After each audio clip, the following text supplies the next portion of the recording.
Hey, shh. Calm down. The show is about to start. Reese on the radio. Turn it up. Turn it up low. Turn it up loud. It's like a dream come true. Turn on your radio. Reese is on the radio. Yo, let's get it. Due to the nature of this program, discretion does not exist. It's Reese on the radio. Right now on WTIC News Talk 1080.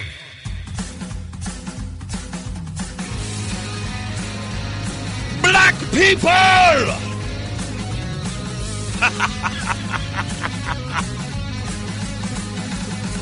You know what time it is. Get it together! Scallywags, nutmeggers, conversationalists, and of course you haters. It's Reese on the radio on WTIC News Talk 1080. This damn cold stuck around longer than I expected. That's how you know you're getting old. Just can't get rid of it. But I muddled through it. But I'm still here and applauding myself because I'm so proud of me. I let nothing get to me. I started off by saying black people because it is, for some people, Black History Month. And I don't want to go without acknowledging it. People are going to have it everywhere. Commercials, television shows, maybe even this network. And our partners. You know, we got our sister station, Hot 93.7, which I like to call him. Kid Fresh actually confirmed to me that's why it's called that, because of his accent. Hot 93.7. I'm sure a lot of people are going to be doing it. I'm just going to warn everybody right now. Don't text me. Don't call me. Don't converse with me. Do not begin a conversation with me about why or if I am celebrating Black History Month. Let me start that today by saying no. It is not, as many people would say, because of some sort of self-hatred. No. It also has nothing to do with hatred of people who happen to be black, African-American, Negro, whatever it is they're calling each other. No. It is simply this reason and this reason alone. I celebrate American history, and all of us are a fabric of that, and I don't choose favorites on each and every ridiculous month. I don't pay attention to Hispanic Heritage Month. I don't pay attention to, Guadalupe Independence Month. I don't pay attention to any of it. I don't care. I don't. Okay? As far as history goes, I pay attention to the history that I like. And if they want a platform to do that, buy some ad space here on Reese on the radio.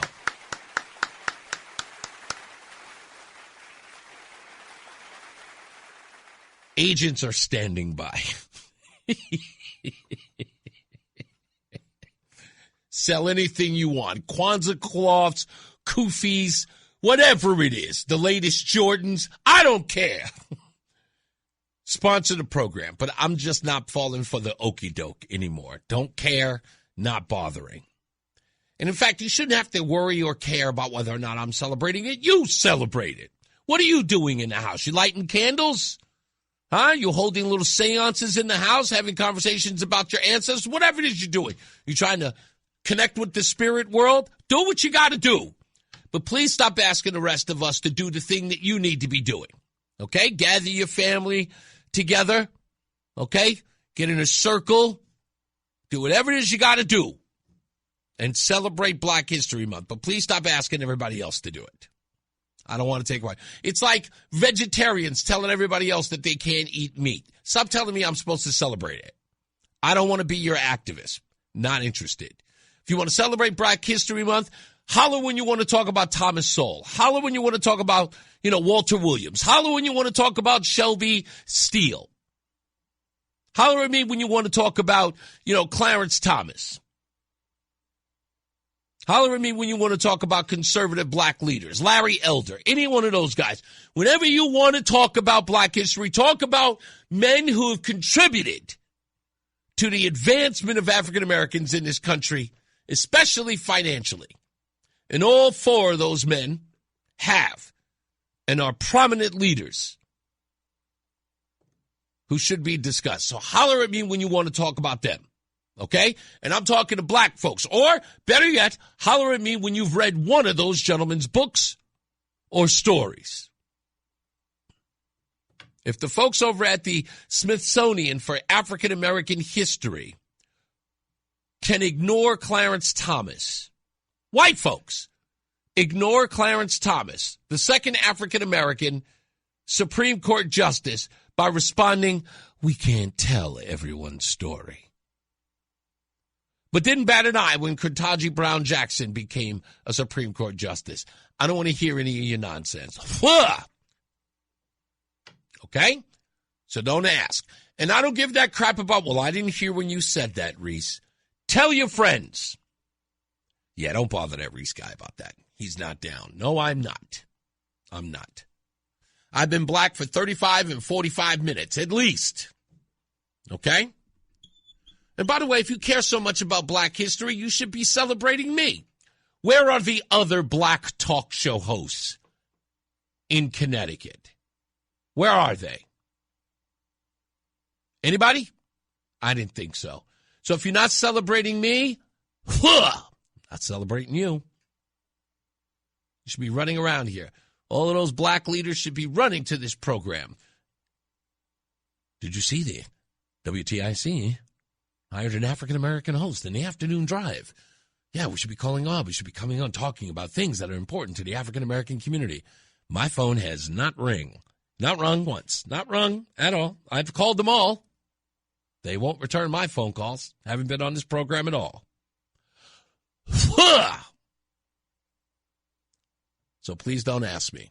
Oh, and by the way, those of you who are African-American who listen to this program, if you're not hollering at those organizations saying, why aren't you on that black man's radio show?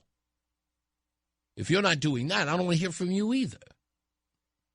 Okay? So get together, celebrate however you want to, but please don't make me a part of it. Don't care. So I'm done with that. And that's the last you'll hear of it. Moving on. I want to thank some white folks.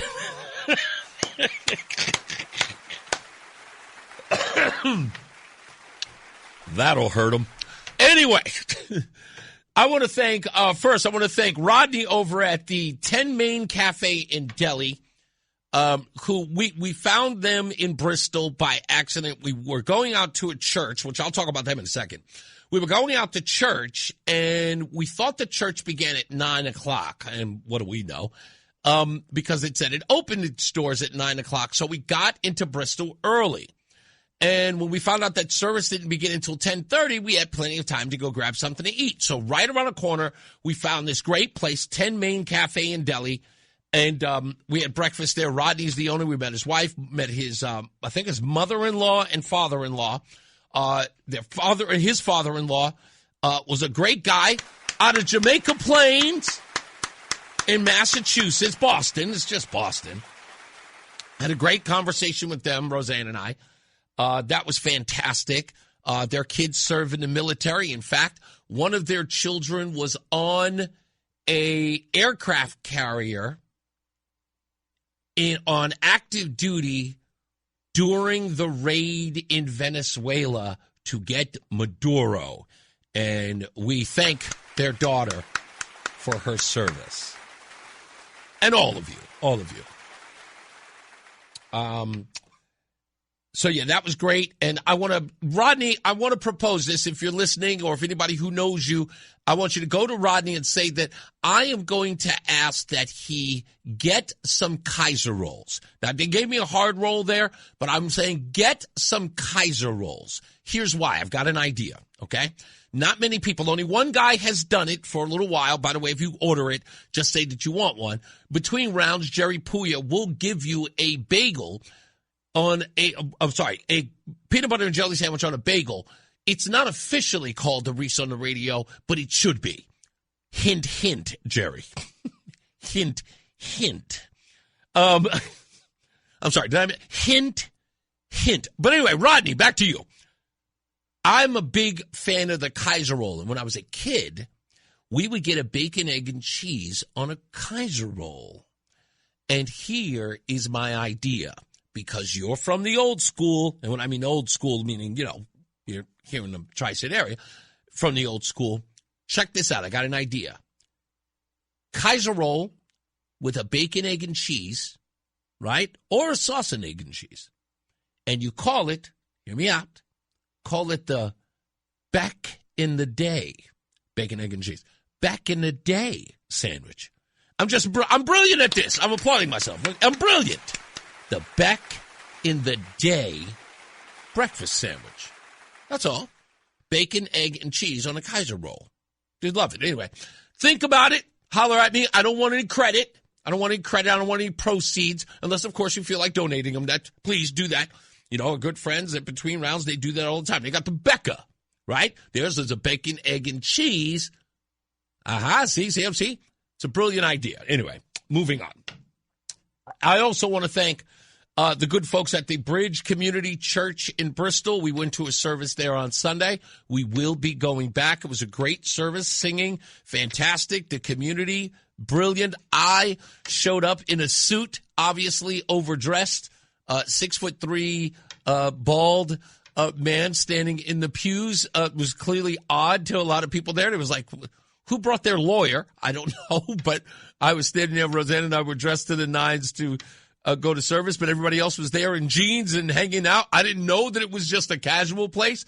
I always thought of church in the same way I've always thought of church. You wear your Sunday's best. Church has changed a lot over the years. Shows how long I haven't been there. So I promise I'll lighten it up the next time around. But I want to thank those folks over at the Bridge Community Church. Pastor Todd, Principal Craig. We had a wonderful time there, and we'll be going back. Also, a programming note. One of the speakers at the church last night was a guy by the name of Brad Johnson, a writer for the Washington Times, the Daily Wire, and the Christian Post. He will be here tomorrow at 4 o'clock.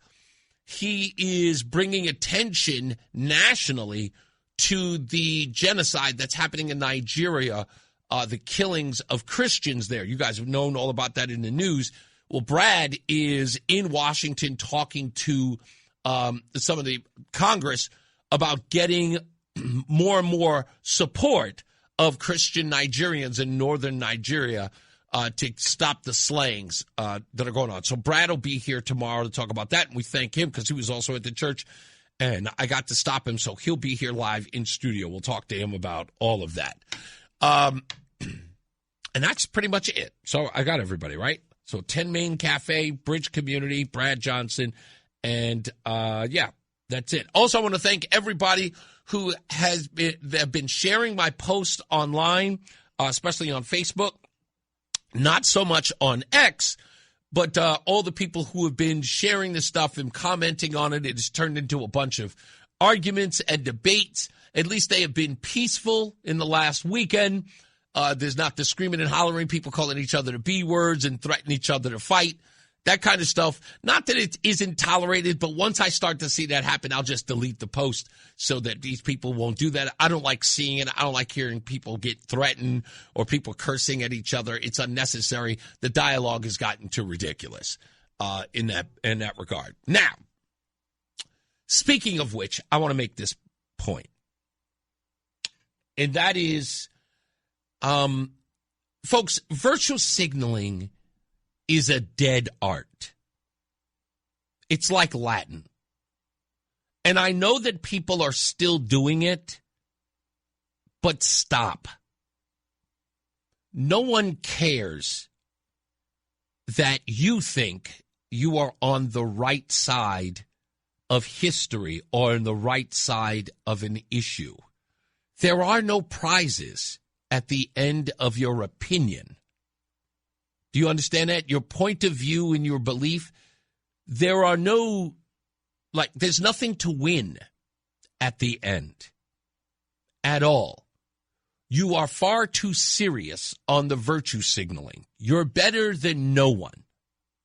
Please understand that. I know that in the social media realm, it is important that so many people agree with you and how clever you are and smart. That all of that is fine. You're smart, you're clever, you're brilliant. And again, look, I'll applaud you. But the virtue signaling is corny. It is silly and stupid. And you're not that deep just because you agree with what you find popular on television. I noticed a lot of that last night in the Grammy Awards, which we'll talk about later, because I'm sure people will call about it. They were all on stage patting themselves on the back and applauding themselves. Think about this, folks. Applauding themselves about their hatred of ICE agents. The theme last night was ICE out, F ICE. And then people, in hearing that, stood up and applauded words. I don't like ICE. Screw ICE. Yeah! Profound. Brilliantly put. That and I'm sitting there going, this is an applause line. Why? Is it because people in the crowd are seeing someone who is famous taking a position of the plebes, of the small people, the lesser thans, that they are using the platform while they collect an award, that they all, literally patting each other on the butt, receiving an award. I am so happy that you recognize me for my talent and recognizing that my album and my contribution was better than others. Thank you for letting me know that I am above everyone in this particular singular moment. Now, let me offer something to the morons who are watching on their boob tubes or on their cellular phones. ICE out. Good night, everybody. Yeah! Yeah! She's not just talented, but she's in the know. She is so versed in politics and social economic struggle. Thank you for sharing your thoughts. Brilliant. I'm going to buy another copy of your album. These people who now, the plebes, the nobodies, who now are taking to social media going, yeah, right, Billie Eilish, ICE out. Yeah. And then they see somebody who says something like, I support ICE. No, that's not.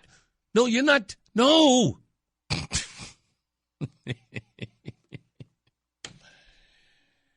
It's cultism. When we come back, I'll explain. Stand by. It's Reese on the radio. Fan of WTIC? Then do us a favor. Download the free Odyssey app and favorite WTIC. The cult is real, ladies and gentlemen. People don't believe that it is. But the cult is real. And you always have to consider what's at stake for these folks to be a member of the cult. Most of them, and I can say this about most of them, it is losing ground politically in their daily lives. Just the usual, I hate MAGA, I hate Trump folks. They will never debate you on the ideology of the left. They never will. If taken to task about what they believe, they will switch the subject on you. Now, a lot of you will press and not recognize what I'm talking about or recognize when your opponent does this. Let me lay it out.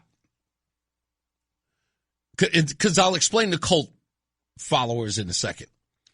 But the leftists, the one who doesn't want to cede any ground to MAGA, conservatives, Trump, any of those folks are the ones where you've got them dead to rights on logic, right?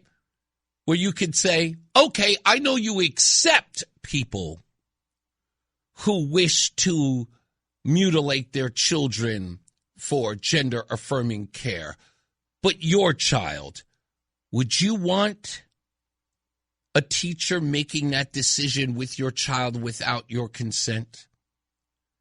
Now, that's a reasonable question to ask a mother. And the reaction is always natural for a mom. Would you make that? But I don't want to make that choice for other mothers. I don't want to make that choice for other children. They'll immediately deflect. They will never answer for themselves. But would you want it? Well, I don't have a child like that, so I can't really answer that. Sure you can. We're having an ideological debate. Of course you can answer that. Well, I don't have it. You notice, remember when Chris Murphy did that?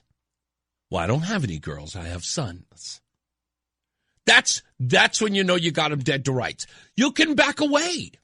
See, what you want them to do is to admit that you got them. No. You're fine. Be fine. Just go, okay. That's a good point. I'm glad that you did not answer. I understand why you couldn't. Like, immediately cede that ground. And then they will spend every ounce of themselves trying to explain to you why in their lives it would be different. So they don't even agree with the policy that they're fighting for when it comes to their own livelihood. They want it for everyone else but their own. Let it go. You've already won the debate. See, this is how I try to explain to people, you don't even understand your victories. You're seeking for the usual fundamental victory where the person is completely flummoxed and they finally lay down their sword and they go, you have beat me. No, it's different now. It's completely different now. When you see them fumbling and bumbling over themselves, that's how you won. When they can't even address what you're talking about and move on to other subjects, that's when you know you've won. Find those victories. And here's the beauty of it all. The beauty of it all is you don't need them. You don't need them to confirm that you're right about anything. See, if you have conviction and if you know what you know and you know that it's right, there's nothing to debate. The facts are the facts. They're removable. They're stubborn. They cannot be moved. They cannot be swayed because they're facts. Its water is wet. That's all. These folks, on the other hand, why do they debate you? Why do they jump on your Facebook page or jump on your X comment? The reason why is because they can't believe that someone doesn't think as they do. And then when you lay out the facts and you just go, here they are, whatever, they will fight you tooth and nail. Why? Because they wish to convince you, like a cult. Going over and over again, no matter how immovable you are. Thank you. I appreciate your point of view. I disagree. Thanks for stopping by. Well, you're just a bigot and a Nazi about. No problem. I appreciate you joining in the conversation. Have a great day. Sure, Nazi. Okay.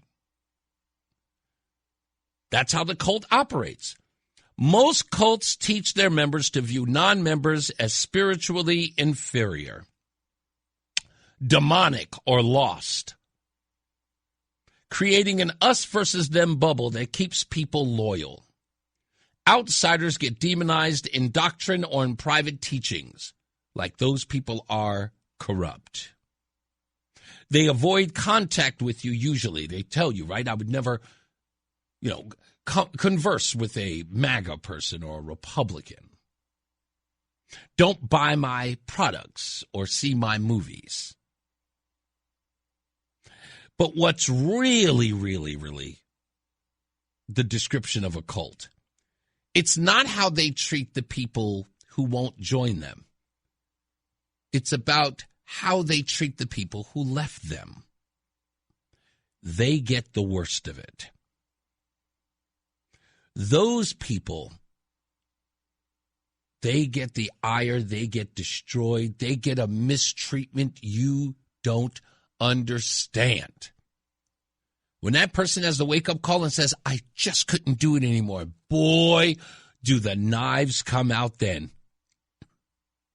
They seek to destroy, they do everything. It is their mission. You're not one of us anymore? You're abandoning us? And it's never like reflective, right? When somebody leaves the flock, you would think, are we doing something wrong? Why did we lose them? It's like, what do you do when you own a store, like a company or whatever, and you lose customers? When you hold the meeting, the monthly meeting to go over P&L, profits and loss, folks, P&L, you go over, hey, how many of these customers did we lose this month? Hey, our August numbers are lower than they were last year. What's the reason for that? You assess, right? And you don't assess the customer. You assess yourselves. You also assess the customer's needs. During the wintertime, how many snow shovels did we sell? Not a lot. Why? We didn't have a lot of snow.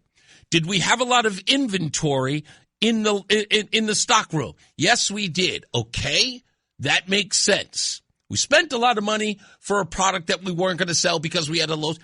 This is how it's done. But in religious groups or political groups, okay, religious cults, in these political groups, never is there an assessment of their own failures. You want a perfect example? Liberals, Democrats, even some of you independents who I'd like to just call Democrats undercover, ask yourself a question. Why didn't the Democrats release an autopsy of the 2024 election this year? Why have they refused? It's always done. The autopsy, in essence, is supposed to tell Democrats where they went wrong so that the people running for office can change course and cater to the needs of their constituents. But yet, for some odd reason, this year, it was hidden. I've got an idea why. Because they would probably have to reveal some very, very ugly truths about the Democrat Party. Perhaps one of them being their party's not really in line with the whole LGBTQ transgender thing anymore. That they're losing black and Hispanics because of the over-pushing of that narrative. And they can't reveal that to the public because their biggest donors are of the LGBTQ community, and that would be an open admission that they have to abandon that agenda. And they would lose hundreds of millions of dollars. Hundreds of millions of dollars. And they cannot afford that. They will probably also learn in that autopsy that this Democratic Socialism of America group that's out there and the, lure and the, let's just say, what's the word I'm looking for here? That it's not obsession. The seduction. There it is. The seduction of socialism inside the party, that growing number, is actually failing in the general election. They would have to admit to that. And both of these groups would fracture from the Democrat Party if they openly had to admit that they had to abandon both of these groups in order to win. And the Democrat Party would be teeny teeny bit of what they ever were. That's why they couldn't release it. And I understand that.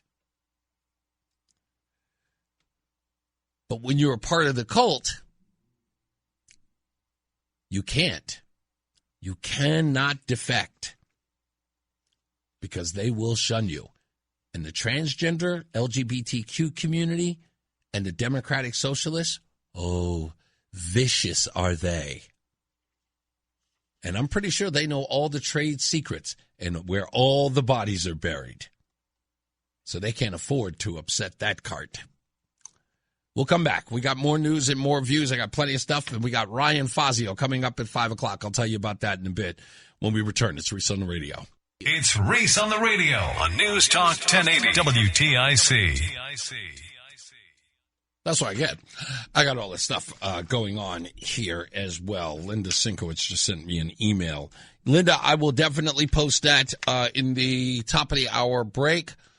So that will be on ReeseOnTheRadio.com for you to check it out. And that is her instructional video for how you can help stop voter fraud right in your own neighborhood. So I'm going to post that roughly about the 3 o'clock hour as the news is going on. Also, as I mentioned, Ryan Fazio is joining us on the phone today to talk about his new plan to reduce electricity bills here in the state if indeed he is elected. But I want you guys to tune in at 5 o'clock for this reason. When Ryan is here, I am going to propose something to him. And you do not want to miss this. And when I say this is probably the ultimate tease. Do not miss it at 5 o'clock. Whatever you do, if you're listening now and you don't listen at 5 o'clock, find a way to get back to listening to it because how Ryan Fazio answers this question will be very, very important to not just Reese on the Radio, but to WTIC. So stand by for that. And we'll see how it goes. We'll just see how it goes. So stand by for that. I won't let anybody, scare him. Don't worry. It's a good question. It's not a gotcha, but I got a really, really good question I want to ask him. And I really want everyone who listens to this program to listen to it when it happens. Let me take Jerry real quick. How we doing, Jerry? What's going on? Hey, Reese, from one political and cultural infidel to another, let me wish you a good afternoon. And I'm sure General Mike Flynn can tell you what happens when you leave the fold. That's right. They do come at you with both barrels. I was calling about the latest front in the war on immigration enforcement and, time permitting, a night train express comment. But my comment on the latest front is that to me, it seems there's pretty clear there's racial reinforcements being called in. You had that preacher on a week or two ago. Last week we had the NBA in general and then Golden State Warriors, Steve Kerr and Seth Curry in particular. Joining in terms of this idea. And then you had Ice-T was on the Charlemagne character show, kill ICE instead of kill the cops or whatever he was saying. Yeah, it was called Ice Killer as opposed to Cop Killer. And just lovely. And to think he drew his salary from Comcast NBC for years.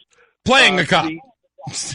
Playing a cop. So I think it's pretty obvious, and this is something that maybe you have more credibility than I would, is pointing out that open borders are not in the interest of black people. They drain away resources. They dilute their voting power.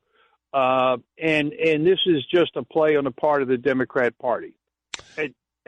As we know, the open borders were A, to get more Democrat voters on the roll, B, to get more bodies in the census to give more electoral votes to blue states. That's sort of the main goal behind it. But now, I think that has to be stated every day. The Minnesota case, of course, it's a distraction from fraud.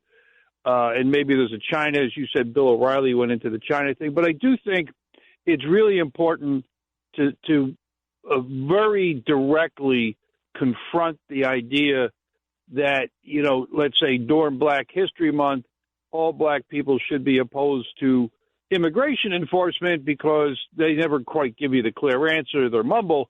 But no, it is immigration enforcement. As the great Tyra said, hey, they know how we got here, right? So it's important to state it over and over and over, in my opinion, that immigration enforcement is not the enemy of black people in the United States.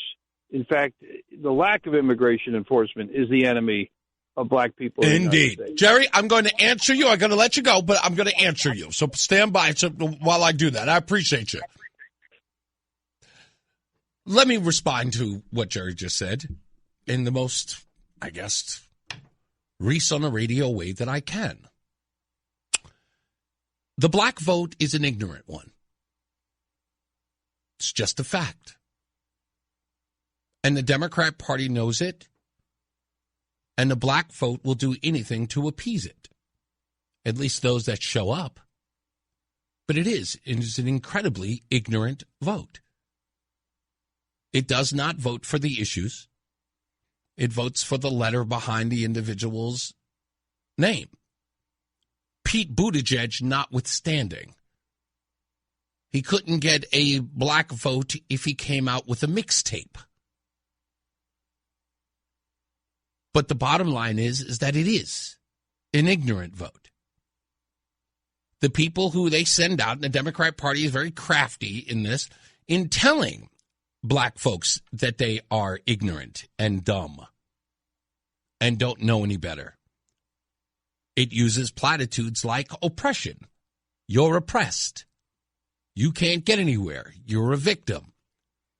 These are things that are taught in black communities over and over again.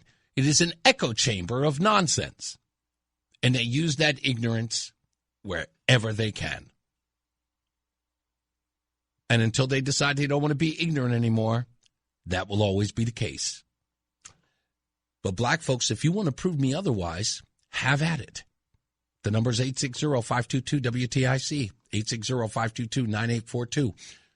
It's time to get into some news. John Silver's here in the WTIC newsroom. We'll be back. Reese on the radio, making sense of the news. Yeah, even when it makes no sense at all. Now on WTIC, News Talk 1080. Hey, now, we are back. And so over the weekend, I was having a few conversations with some people involved in the Mimi Torres story. And if you follow me on Facebook and even on X, you probably know that there has been some news that has been broken as it relates to the young woman who was the imposter of Mimi Torres that DCF engaged with.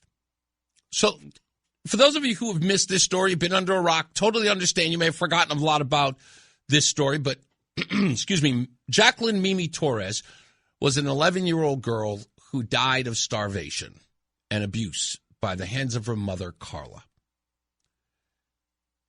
Her mother, Carla's sister or aunt of Mimi Torres, and Carla's boyfriend or estranged boyfriend, Jonatan. This story gets really, really crazy. There's so many details that I can talk about, but others that I cannot. Let me just say this. There was a lot of kidnapping in this story. And not of Mimi. Grown people. And when I say there was kidnappings, like people were being held at gunpoint and driven all over the city. Now, there are people who are listening going, how does he know that? I have my ways. I also know why Jonatan showed up at court tuned up. That's how they say it in the hood or in the police. Tuned up means his face was all beaten. That didn't come from police. I know who that came from, too. But let me get down to sort of the brass tacks of all this. Let's get to the important stuff, and then we'll throw all the other craziness out in the latter part of this hour. Let's start with the good stuff. So we were told by the courts, or at least by the news media, that they could not release the name of the young lady who posed as Mimi Torres. She was in the courtroom last week. The news media saw her. The news media got her name. Something weird just happened to me. Excuse me. The news media knew who she was. The news media knew she had a Facebook page. They found it. I got a hold of that information. Adam 12 found out even more information and got that to me. Here's that information. While the judge was telling the news media that they could not film, photograph, or release the name of the young woman who posed as Mimi Torres, the woman who was posing as Mimi Torres was on Facebook telling her story. In essence, offering it up to the world. Why? Because someone in the courtroom found her Facebook page and immediately attacked her by saying, what you did was wrong, you belong in jail as well. Some of that argument is correct. The young woman does belong in jail. Why? Because what she committed was a felony. DCF was interviewing what they thought was Mimi, and because she came in and posed as her, DCF was under the impression that she was safe and secure, closed her case while she was dead. She aided and abetted after the fact. We looked it up. It is a felony. It can be charged as a felony. We understand that she will not be charged because the prosecutor has given her a deal. Yes, prosecutors, we know that too. Some people can't stop talking about it, to be honest with you. So much for keeping it under wraps. Now, one of the questions that was asked, and I'm still trying to get an answer to, is, did the individual, this young woman, ever ask, why are you asking me to impersonate an 11-year-old girl, a girl half my age? She was 21 at the time. That's a good question to ask, yet we do not have an answer to it. Who got her to do it? We do understand that there were other family members, maybe her mother and another person who influenced her to pose as Mimi.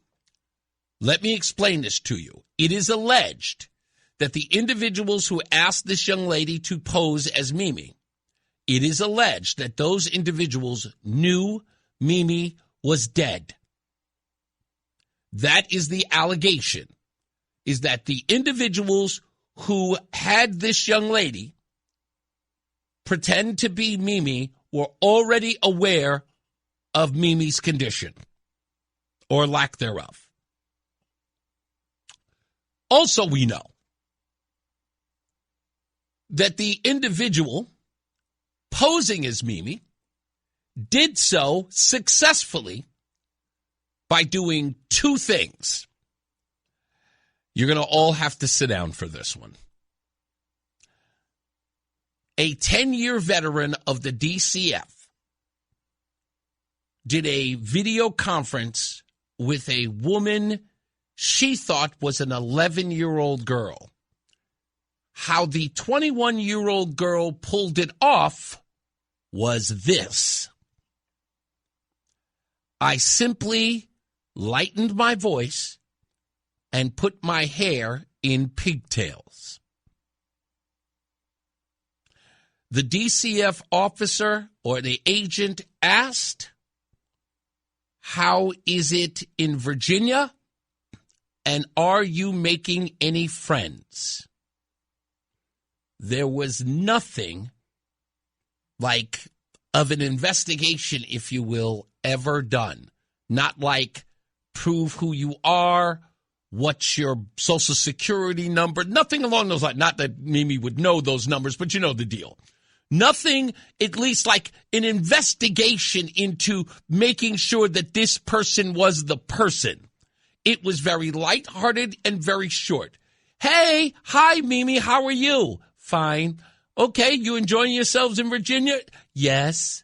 Are you making any new friends down there? Yes. Okay.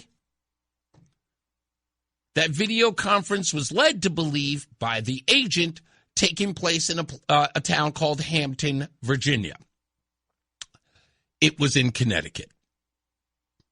We do know that sitting next to her was Carla, Mimi's mom, with a notepad pretty much coaching her on how she should answer certain questions, like what's the date of birth of her siblings and things of that nature.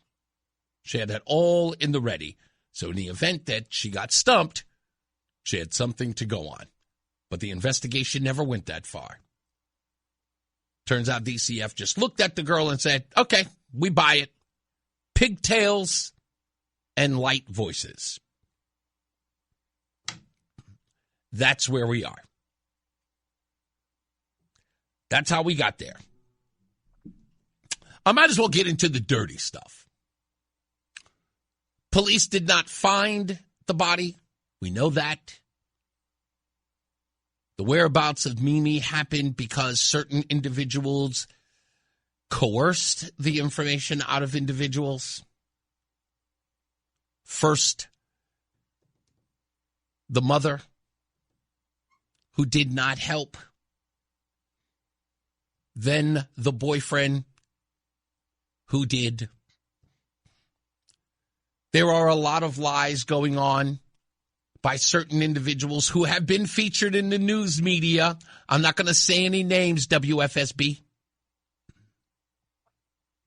Certain individuals in the news media are saying that someone, Jonatan, that's actually who it was, that Jonatan was saying certain things about knowing where a dead body was, and this led people to think that what he was talking about, saying, what's he talking about, making them want to investigate it, and then ask him more questions, and then cornering him into it. That's not how it happened at all, even though the news media is being told that that's how it happened. In essence, that Jonatan either drugged up or, having a guilty conscience about something, was sort of nudging folks that, I may have done something wrong. He got drunk and he was revealing stuff, is absolutely nonsense.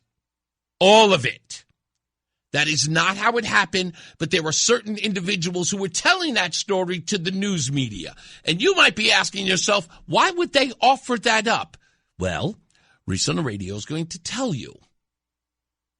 It is because it is believed, in fact, it has been reported in several other places, that more people knew about the conditions of Mimi than those who are letting on. That this is not isolated to the mother, to the aunt, and to the boyfriend. That there are several others who are well aware.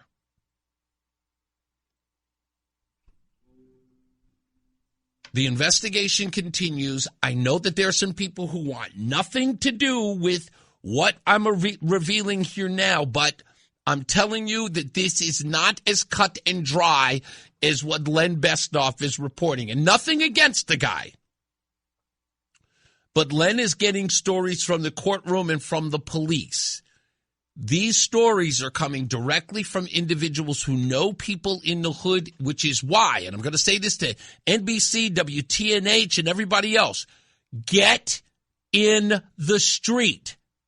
Stop having the news being hand-delivered to you by people who, let's just say, are not giving you the full story. It is strange that the news media has not revealed text messages that Carla has sent to individuals about her case. Like a few text messages where Carla talks about what she would say to Mimi today. or about what life is like in jail,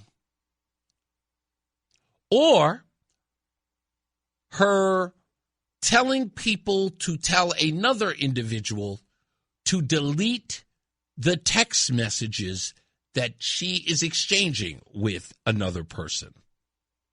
I'll say it again.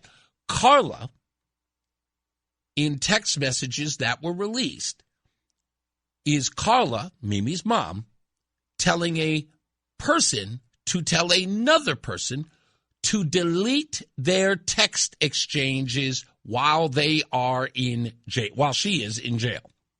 Why? Because these text messages allegedly reveal a plot in the courtroom. I'll explain that to you later. But I will say this before I even go to commercial. I've seen some dirty things. I've heard some horrible stories about people doing some really, really reprehensible stuff. But let me tell you, folks, these individuals, and look, if you're listening to my voice, don't take it personal if it's not you, but if it's you, yeah, take it personal. You'll reveal yourself. You can't help yourself. You're a bunch of egomaniacs who are looking for clout.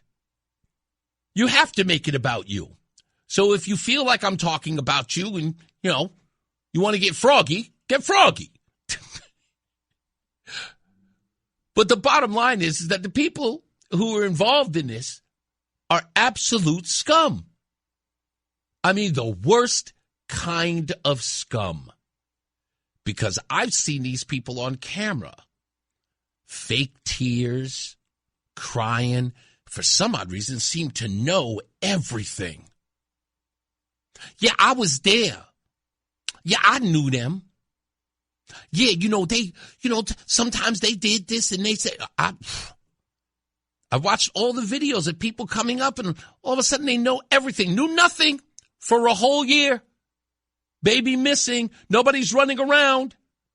Where were the police reports? Everybody knew something was weird. We didn't see her in the neighborhood. We hadn't kept in touch with them. Not one person is running around with a missing sign for Mimi Torres. But now when they found her body, yeah, I was, and I did, and I seen it.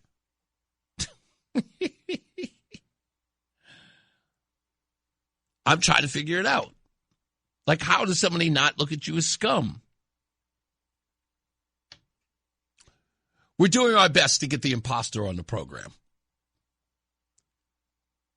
She wants to clear her name.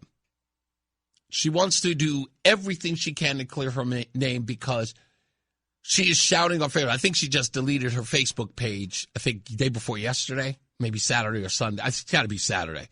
She deleted her Facebook page because people found out her name. They were in court, and they spread her name around like, maniacs.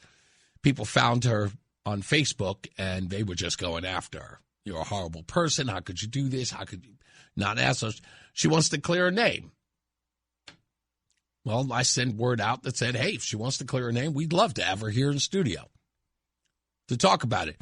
I don't know why the judge doesn't make sense to me, and neither does the prosecution make sense here. People saying that, there needs to be justice for Mimi, I think that it would leave no stone unturned. They're not. And if this woman is a material witness, she should be a material witness in the sense of, like, you're giving her immunity for her testimony. But what is she offering up? If she's telling everybody, I didn't know that Mimi was dead, what could she offer other than an expose into how ridiculous the process was for DCF?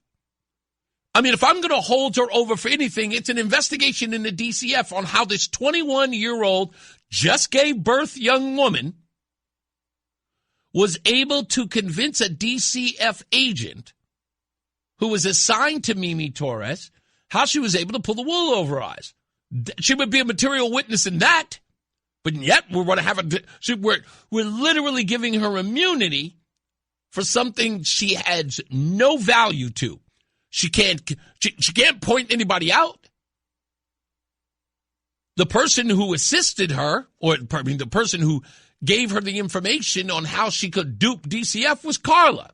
Now, unless she's there as a material witness to Carla, but she can't even offer up that Carla told her why she needed to do it. She can't even offer up the whole idea. It was like, well, I did it because Carla told me that Mimi has a tendency to say stuff that gets us in trouble. Okay? She doesn't even have that to offer. She doesn't even say to her why Mimi can't do it. But she does tell her this. The reason why she needs her to impersonate her daughter is so Carla doesn't lose custody of her children. And that sparked no red flags. Now, look, this is one of those points where I tell everybody, don't armchair quarterback, but ask yourself this question. If you had been asked to impersonate someone else's relative, not even as a child, this is a grown-up. If one of your buddies walked up to you and says, hey, listen, I need you to impersonate my brother. To whom? And why? Where's your brother? Natural question. That's what I want to know. I want to know from this young lady, and hopefully we'll get it. In fact, I'm going to see if I can call this guy during the break, see if we can get some word on it. But hopefully, fingers crossed, we'll get her here. When we come back, I'll tell you about the incredible plot by Carla and other alleged co-conspirators that I told you about at the beginning of this case. So stand by for that. When we return, it's Reese on the radio on WTIC NewsTalk 1080. Listen to WTIC NewsTalk 1080 on the free Odyssey app. Download and like WTIC today for alerts on special programming. Like I said before, Ryan Fazio is going to join the show in the 5 o'clock hour. Make sure you tune in for that because I've got an important question to ask him, which is I will then ask the other candidates as well. I talked to some people, and I think this question is worth asking Ryan Fazio. So stay tuned for that. Roughly at about 5:10, he'll be on the program. So if you have to break away, come on back. What is the other thing that I want to? Oh, yeah, we'll talk about Jonatan Nietes. I guess that's his last name from the Mimi Torres story. I'll talk to you about what the underlying strategy was and still is in a lot of ways. When it comes to him and this story. Also, I've got this list sitting in my hand, which is very funny because it only proves something I've been saying a long time ago about my good friend. You know who he is. We'll talk about that as well. Also on the program, we've got freedoms. I have to talk about that. We'll talk about the Grammys. That's important. What was the other thing that I had here? Oh, stupidest thing I read today is a good one. We'll get into that as well. And plus your phone calls at 860-522-WTIC, 860-522-9842. So this story, real quick, is really, really shameful in the sense of the responsibility for this young lady's death. And an 11-year-old girl starved to death where we know that she was zip-tied and made to sleep on wee-wee pads like an animal. And we know this to be true because there's a photograph of it, which shows you exactly how treacherous these individuals are, that they would take that photograph and have that on their phone. The fact that that didn't deter anybody to fight for her is also pretty despicable. But with all of that, we know that this case, as of late, has been hinging on Jonatan and what's going on there. Because, one, his case is going first, and that may have been a screw-up by the prosecutor, as well as the mother, Carla, and her cohorts. Because if you watch the WFSB episode, there was a young woman who's featured in that piece where she's talking to the reporter at WFSB. The young woman's name is Yaxi Garcia, I believe. And in that piece, she says, I was the one who shouted in the courtroom and said, bleep you, you baby killer. And she's bragging about the fact that she disrupted the court hearing saying that. And I told you guys, when I watch the news, I don't say this to pat myself on the back. I'm no brilliant guy. I'm no Sherlock Holmes, for crying out loud. Just certain things, they dig at me when I see them. And before Yaxi, if that's how I pronounce her name, before she said that on the WFSB piece, I was watching that courtroom and was listening and heard it when it happened. And I said, wait a minute, the details of this story don't allege that. Why did somebody shout that in the crowd? Why were they screaming, you're a baby killer? And I immediately told Adam 12, I immediately told Sam the Man, I told Roseanne, you don't do that unless you are trying to create a narrative in the courtroom. There's no evidence that suggests that Jonatan killed this girl. The only thing we know is that he dumped the body. We know that. It has been believed since the get-go. Every bit of information we had was that Carla and her aunt, in essence, were the ones who were starving her, who were zip-tying her, trying to keep her from running away, which she chronically did. So this shouting that was done by Yaxi didn't jive with me. Something felt off. So we looked into it, and we had been for a while. Well, according to text messages, it is alleged that that strategy was going on all along. That Carla's strategy was to say that Jonatan was abusing her and the children, particularly Mimi. And the objective was to get Carla off. They were going to pin it on him. And that was always the case. But now that has all but been foiled because Jonatan is putting his case out there first.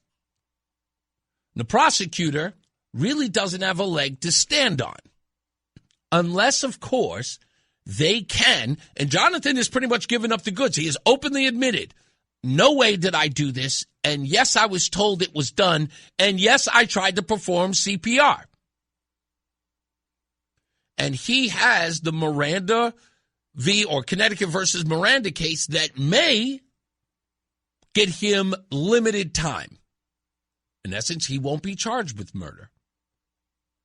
Even though others are trying to suggest, no, it's all him. No, they're going to try that. But I think that strategy is all but busted. Why do I say any of this if indeed the strategy is busted? It's not about that. It is about how horrible these people are. I mean, you want to talk about how reprehensible these people are. If I'm to believe what I'm being told, or hell, what I'm seeing, I can't even say it's what I'm being told, I'm actually reading it. And I mean actually reading it out of the words of the people who are involved. If I'm going to believe what I'm reading here, is that it's not just how horrible it is that they would be responsible for starving a little girl to death, is that they would actually get together and try to pin it on another person who's incredibly innocent. Not innocent of no wrongdoing. I mean, if Jonatan did indeed dump the body, he aided and abetted after the fact. No, it is not murder. I agree. But you got to pay a price for that. The role you played after the fact. You didn't come and reveal it to police. You tried to spare her mother, or maybe she convinced you. I don't know how indeed someone would. I don't even know how anyone would. That's just a difficult thing. I don't know. If Roseanne had come to me and tell me she had committed some heinous act, that's a rough one. That's a rough one. And I'm going to say, if it involves your children, I think everybody here knows the answer to that. That's like, I'm sorry, baby, you got to go. I mean, it's just that simple. I can't. Which is why, again, this just seems so, it's just so ugly. But I really don't think, like deep down, I can't have any empathy or any sympathy for the individuals who are charged. Any of them.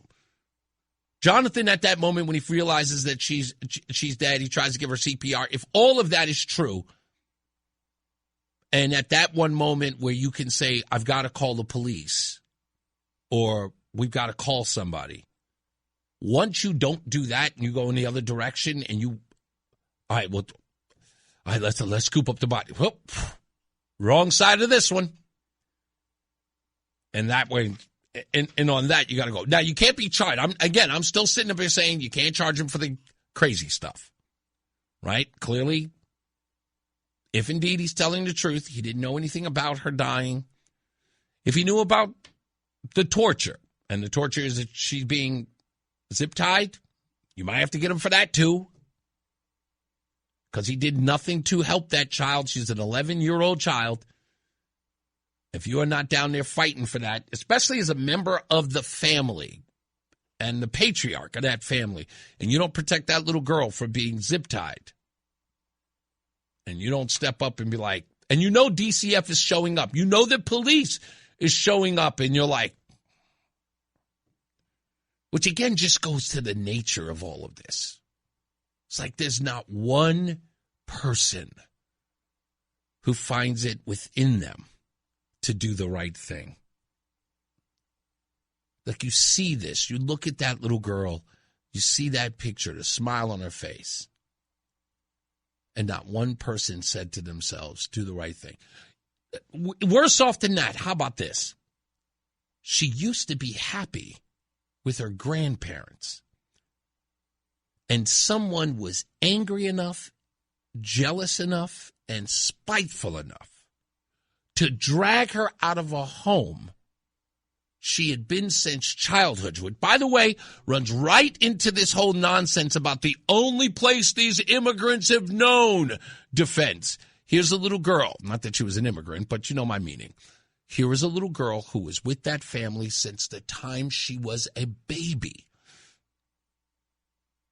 And then, 6, 7 years old, they pick her up and they move her and they put her in the most dangerous situation. And for no one to sit by her, like, again, with that. Carla allegedly wrote in a text message, if I could talk to Mimi now, she says, or it's alleged that she says it, I would tell her that I'm sorry. I would tell her that I wish that I was a better mother, but I was going through so many mental problems. I'll say. But yeah, I read these alleged text messages. It's too bad we don't have the death penalty in Connecticut. It's kind of too bad. I feel bad about that. Anyway, when we come back, we'll have traffic and weather. Mark Christopher, and I've got this list that you do not want to miss of where people stand in the 2028 election. There are 18 people who made the list. And it's where my best friend Chris Murphy lands that's got me overjoyed. You do not want to miss this. Stick around. It's Reese on the radio on WTIC News Talk 1080. It's Reese on the radio on News Talk 1080 WTIC. All right, we're back. And don't forget, we got Ryan Fazio joining the show after 5 o'clock today. We'll talk about his new plan to reduce electricity bills. We'll talk to him for a couple of minutes here on the program. Plus, I've got an important question to ask him. He will be the first person I ask. And I'm, of course, because I'll be asking him, I've informed the other candidates to be listening to the program, and they can reach out and answer it as well. This is it's a pretty important question, and I think they would all be interested in answering it. So stand by for that. That's happening in a little more than an hour. So there was a list that was compiled of Democrat contenders for 2028. This goes on all the time. And usually it's done very early. some people go, it's like, well, we just had the election. What are we doing it this early for? Doesn't matter. Politics are a yesterday sport. What I mean, it started yesterday. That's the way they work. And they will start gearing up for the person to fight that campaign, because even though people care on the day of, you have to build a momentum coming up. And it's a long, long, long hill. It's about 45 degrees, sometimes even taller. So the contenders come out very early. And you already know who they are. So I thought about going, last to first. But in this case, I've got to go first to last. Just because, it's just so much sweeter doing it that way. So the list goes, number 1, Gavin Newsom. Number 2, Alexandria Ocasio-Cortez. Number 3, Pete Buttigieg, or as Joe Biden likes to call him, Booty Juice. Number 5, Ruben Gallo, the senator out of Arizona. This is Shapiro, governor of Pennsylvania. Josh Shapiro, by the way. The Jewish Obama, as they call him. Number 7, Baltimore governor, or Maryland governor, Wes Moore. 8, Kamala Harris. That's never a good sign. 9, Cory Booker. 10, Raphael Warnock. By the way, if you notice on this list that we went from white, Latino, white. Oh, Gretchen Whitmer's number 4, I apologize. Latino, Shapiro, Wes Moore. 7, first black guy. And then number 8, and then Cory Booker. So 7, 8, and 9, and 10, all black. So when you got Wes Moore, Kamala Harris, Cory Booker, Raphael Warnock. Ossoff, also out of Georgia. Mark Kelly, that's Obama's pick. He's at 12. Jon Stewart, Comedy Central. Yes, he is number 13. J.B. Pritzker, number 14. Andy Bashir, number 15. Ro Khanna, number 16. Amy Klobuchar, number 17. And last but not least on the list is our good friend, Christopher, or as I like to call him, Christoph Murphy. All the fundraising, all the touring, even the book release, 0. I keep saying to everyone that this guy's got the charisma of pocket lint. And I love being right every time. I love the failure of his campaign. It is beautiful to watch. Dead last, Andy Bashir, Raphael Warnock, Jon Ossoff. No one even knows who these people are. And Chris Murphy, who's on television 9 times more than these guys, are doing better in the polls than him. Oh, it's so awful. Ruben Gallo. It's just awful. I'm so happy. So pleased. Congratulations, Chris. You deserve it, sir. Good luck with the book. Let's get our first check in traffic and weather. Mark Christopher, he's holding you down. He's in the BPS Lawyers Traffic Center. Hey, Mark. It's Reese on the radio. And don't say we didn't warn you on News Talk 1080 WTIC. Stupidest thing I read today coming up. Stand by for that as well. On tomorrow's program at 4 o'clock, we're going to talk to Brad Brandon. He is a columnist for the Washington Times, the Daily Wire, and the Christian Post. He has a website that I want to cite here to find out more about him, and that website is acrossnigeria.org. And so what Brad is doing is lobbying Congress to fight the genocide of Christians in Nigeria, a story that many of you heard about in the news. It's somewhat faded, and he'll talk here about the efforts there. He has found a lot of bipartisanship efforts to help him and assist him. He said something to me that I won't divulge, maybe, and I'm hoping something will come of it, but he said something to me that blew my mind because, and the only reason why I'm saying it now is because I would never think of this, but there are some people out there who you know and you love and you respect, and then you find out that even they kind of have a little bit of some special interest going on.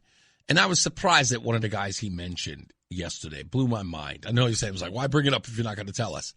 I'm just saying, this thing in Washington, let me tell you, man, Washington is a wild place.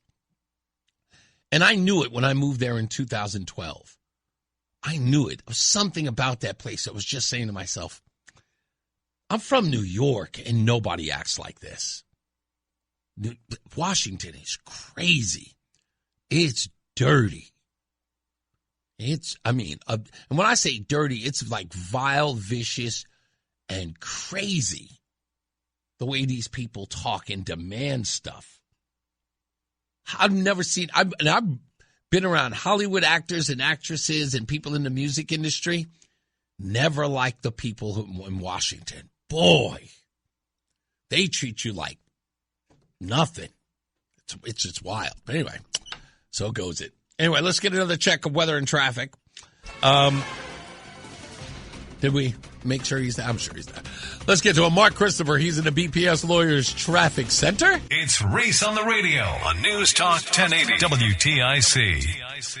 I don't know if any of you watched the Grammys. Roland, how about you? You watched the Grammys at all? Was that your thing? A little bit, not much. Did you watch online or watch? Well, where was it? Was it live broadcast on CBS like it always is? Okay. So I totally get people who watch that. If you're into the music scene, you would check out the Grammys. A lot of us, we old school heads, we don't really check for the Grammys anymore because, their music is their music. We're not all that into it. And I get those of you who are not. I'm like you. I wouldn't know one of these songs unless I was forced to listen to it, in a department store that Roseanne made me go to. So I don't really check for it like that. And then that being said, hey, to each his own. Have a blast if you do that thing. But last night, this theme about Ice Out and F-Ice and other stuff notwithstanding, we'll get into in music news. I want to talk about something that I saw in a backlash to something Donald Trump said about the host. But I think we need to establish a few truths here. And if you are saying to yourself, why would Donald Trump even inject himself into the Grammys? Let me give you a sort of refresher as to why. But I want to start with some basic truths on the left. Epstein, bad, right? Jeffrey Epstein, bad. Epstein files, bad. We've established that, right? Donald Trump, scared to death of them. Right? Yes. You think he's afraid of them because he's in them. Right? Yes. And again, the purpose of you saying that he's in them is because if anyone finds out that will destroy his reputation, his followers will clearly be reprobates. They would not be listened to, believed, or considered, reasonable individuals because they would obviously defend him. And you can't defend on somebody who was aligned with the actions of a Jeffrey Epstein. So being associated with Jeffrey Epstein would not only mean that you had done these horrible things, but if it could be proven under the law, said individuals should be tried, convicted, and sent to prison. Right? That's an established fact. Good. Good. I don't think there's any person who would dispute it. Okay? Good. We've established that. Let's let that be the premise of all of this.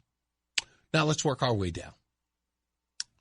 Donald Trump said that Trevor Noah, the host of the Grammys, was a has-been nobody who is a failed comedian. The left immediately responded by saying, no, Donald Trump, Trevor Noah is a loved and respected comedian, hence why he is on the Grammy broadcast, the biggest night on television for music, as its host. He is established, well-known, and popular. Okay, you win that round. Absolutely. Donald Trump also said the Grammy Awards are low-rated. No one's even watching them. To which you counter, no, not true. Several people watched outside of the broadcast and watched online. In fact, streaming numbers were in the tens of millions outside of regular broadcast numbers. Wow, okay, great argument. Fair. So millions of people were watching, and Trevor Noah is popular. Good. All of these are basic truths. So now to the argument of why Donald Trump would sue Trevor Noah. I give you my first 3 points. If somebody is accused of doing something with Jeffrey Epstein, then in fact, they are a reprobate who should be brought to justice and be, put underneath the jail. Trevor Noah is a popular host and well-respected. And the Grammys were watched by tens of millions of people. So when Jeffrey Epstein is invoked by Trevor Noah and suggesting that the President of the United States was on the island when he wasn't, and there's no evidence to support that, it would be righteous for the President of the United States to sue him. Because, again, it's a bad thing to be associated with the Epstein files. Trevor Noah is a respected member of the entertainment community, and tens of millions of people were watching it as he made a false claim about the President of the United States. Are you going to tell me now it was a joke? Are you sure? Are you sure you're going to tell me that it was just a joke? I don't think so. All of these things are established truths. Now, I keep trying to explain to you folks that this is how it's done. You let the left set the table. They wish to. They want to be in charge of everything. The culture dynamic, how we see the world, how the world is to be viewed, and how we're supposed to navigate through it. Sure, let them set the table. And in this case, they have. Right? So when Donald Trump responds by saying, okay, I'll sue you. You said I was on Epstein's island? Sure. Let's go to court. I want millions from you. Now all that nonsense about what Donald Trump said about people watching the Grammys, all of a sudden you flip it. Well, it wasn't that many people watching it. Then they'll start flipping. Trevor Noah's not that known. He's just a comedian. They'll start to back. No. You folks were online defending Trevor Noah, saying that he was this, that, and the third. You're saying that he's the most popular. He's the most well-respected. Well, fine.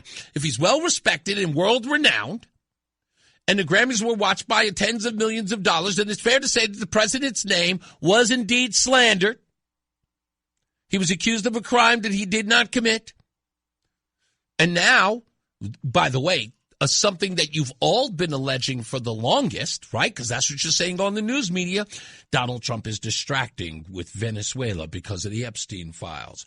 Donald Trump stubbed his nose because he's distracting from the Epstein files. Melania has a documentary out to distract from the Epstein files because he's on them, because he was involved in a very public sex ring with children, and he's distracting us. Okay, fine. So nobody should have a problem with Donald Trump suing Trevor Noah, or anyone for that matter who says that he was on Epstein Island, right? Because, of course, there would have to be discovery, right? Donald Trump would have to disclose exactly where he was when it's alleged that he was supposed to be there. So if you're going to keep saying that he was there, if you're going to keep saying that he was involved, sure, when these... And again, that's another important thing, because it kind of goes right into the Don Lemon thing, right? You believe in your own nonsense, in your own echo chamber. Trevor Noah watches CNN. Trevor Noah watches MSNBC. And those things are repeated on those networks over and over again, aren't they? They're said over and over again. It's a distraction because he's in the Epstein files. It's a distraction because he knows that he was aiding and abetting Jeffrey Epstein. That's what they were saying. That's what's being said. And Trevor Noah, who's of that ilk, he's from Comedy Central lore. And so it is well established within that circle that Donald Trump is in the Epstein files and may have very well committed a crime. So he gets on television in front of tens of millions of people as a well-respected member of the entertainment community and says that Donald Trump was on Epstein's Island. So Donald Trump says it's not true. But instead of me arguing with you in the public sphere, because you are more popular and more loved and respected than I am in that sphere, we're going to court. I ask and demand satisfaction. So don't give me any bupkis. I don't want to hear any whining about Donald Trump punching down. Trevor punched up. That's what he did. He punched up, and he made claims because he thought he was in a safe space. But people keep forgetting their cameras rolling when they do this. And according to you, tens of millions of people were watching it. So I hope he sues the pants off of them. I hope he takes every dime from him. I hope he makes that man so poor that he's got to return to South Africa. Why not? Go tell your corny jokes there.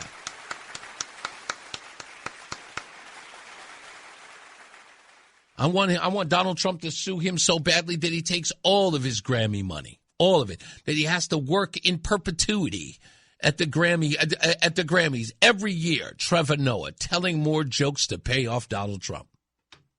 I want it all.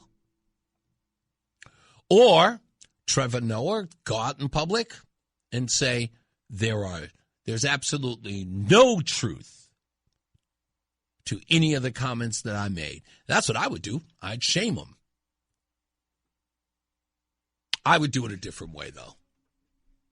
I would do it, let me see. I would do it a la Denzel Washington in that scene in the movie Remember the Titans.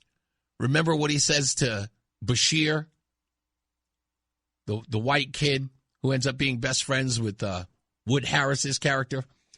Bashir is sort of like he's the one who ends up in the car accidents and Remember the Titans. But remember the scene when they're getting on the bus? Bashir walks up to Denzel Washington and he's telling him how the teams are going to be put together. And Denzel leans into him and he says, there's only one person here that's in charge of this football team. He goes, where are your parents? He points out his parents over there. He said, that's your mama? Yeah. Is that your daddy over there? He's like, so for these 2 weeks, there's only one person who's in charge of this team, and that person is your daddy. Now, who's your daddy? Bashir's like, you are, sir. That's right. That's right. I'm your daddy. And whose team is this? Is this your daddy's team? That's what I would tell Trevor. I would have a private conversation with him. I said, listen to me, boy. You're going to get on that television. You're going to clean up that mess. And we're going to hold your behind back down the court. We're going to take everything. We're going to take future earnings if we have to. You'll be telling jokes for daddy your whole career. What's it going to be, boy? That's just me. I'm that cruel. Okay, I'll admit I've been that cruel. But that's what I would be. Just simply tell him. What was that you said? Grammy stage? Yeah, it was slick. You got a good laugh out of that. Okay? Here. You've been served. Yeah, $10 billion. Yeah, absolutely. Yeah, without a doubt. Yeah, the Jeffrey Epstein thing is a really, really important issue. Yeah, and I think when you say that, you accuse me of something like that, and of course in front of the Grammy folks as a joke, I think that, we clear the air. So what do you say, boy? We're going to go forward? Are you going to issue an apology? No. Here's what I want you to do. I want you to think about it. I want you to talk to your celebrity friends and see if they'll lend you some money. See if any one of them got a couple $1 billion they can hand you. See one of these organizations, maybe these networks that put you on TV. Maybe they'll cop a couple of dollars to you. Otherwise, you're going to get on that TV, boy, and you're going to tell the truth. That's how I would do it. In the hood, we call that sunning him. That's what Denzel Washington did to Bashir. He sunned him. Who's your daddy?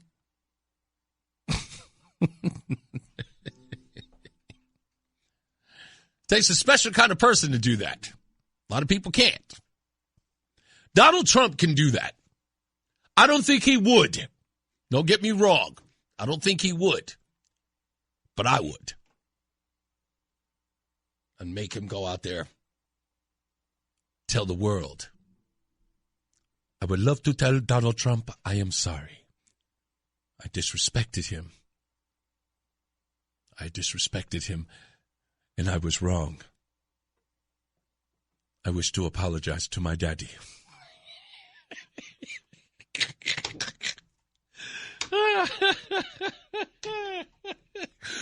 Oh, that's what I would do. I'm sorry. I know I'm being mean. Somebody right now is calling me, and I know who she is too. She's calling me a mean person, right? She's calling me a bad word. Stop calling me that word. I'm just saying, anybody in his right mind would do it. Roland, am I wrong? You could get that guy and tell Trevor, get on TV and apologize to me, boy.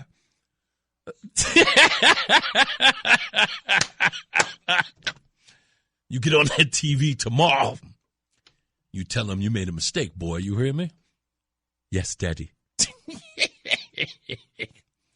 Run along. Close my door. Tell your mama to bring me some chicken. I'm sorry. Let's get out of here. We'll be back. More news, more views. Mark Christopher, he's getting you home. He's in the BPS Lawyers Traffic Center. Hey, Mark. Stay locked in. Reese on the radio is on WTIC. News Talk 1080. This is what I was talking about earlier. This is it. Trump is now threatening to sue Trevor Noah for a joke he made during the Grammys last night about the president's past relationship with Jeffrey Epstein. How significant is that? Yeah, and I know this might sound like a punchline, but this is real life. We should cue up the joke itself. Here's what Trevor Noah said when he was riffing with the audience during the Grammy Awards last night. That is a Grammy that every artist wants, almost as much as Trump wants Greenland, which makes sense. I mean, because Epstein's island is gone, he needs a new one to hang out with Bill Clinton. So, I told you it's my last year. What are you going to do about it? Having fun, telling a joke, but Trump has previously said he never visited that island off St. Bart's. He called the joke a, quote, defamatory statement. And in a post on Truth Social at 1:01 a.m. Eastern Time, Trump said, "It looks like I'll be sending my lawyers to sue this poor, pathetic, talentless dope of an MC and suing him for plenty of dollars." That was the comment from the president overnight. Yeah, boy. Now, yeah, again, see, this is the part that I always try to explain to people. It's like, you clearly don't understand how this works. It's not petty if the president responds to somebody being petty. Donald Trump's got nothing to do with the Grammys. Never won one, doesn't sing, doesn't put out music. President of the United States. Doesn't. But at the desperate need of trying to make it political or saying, hey, I've got a joke about Donald Trump. You guys want to hear it? Yeah, tell it. Yeah. Well, that comes with some risks. That's how that happens. Clearly a joke, Brian Stelter says. Yeah, well, that's okay. And all that you guys getting upset about it, being ticked off, that's my favorite part. It's like everybody's having a debate about it on CNN. Well, Donald Trump plans on suing Trevor Noah for a joke we discuss. I'm like, discuss what? Well, is it right or is it wrong? But what are you talking about? Well, we're having a discussion about whether or not it's right or is it wrong. And I'm like, what this discussion is for what? Like, what is going to happen in court? Like, it's going to happen. What am I contributing to this? A conversation about what? Am I going to change public opinion? It doesn't matter what the public's opinion on this is. What matters is what a jury says between Trevor Noah and the President of the United States and his lawyers. That's what matters. What am I going to discuss it with you for? What, are we having a discussion about who's right? You really think that this is a discussion? No.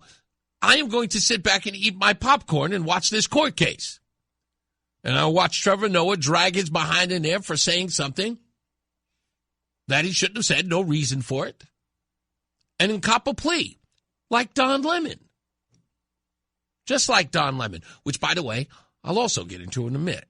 All right, stand by for that, as well as the stupidest thing I've read today. So we got that coming up as well. Don't forget, we've got Ryan Fazio running for governor. He will be here in a little more than a half an hour on the program. And then we got Brad Bradson, who's going to be on the program tomorrow. We'll talk a little bit about him, or Brad Brandon, I should say, will be on the show tomorrow. Let's get another check of weather and traffic. Mark Christopher is getting you home. He's in the BPS Lawyers Traffic Center. Sir? The NAACP calls him, whoa, I don't think I'm allowed to read this. It's Reese on the radio. Let's just say some people are not fans. On News Talk 1080 WTIC. We are back, and one of my favorite things to do on the program is this. You guys seem to like it too.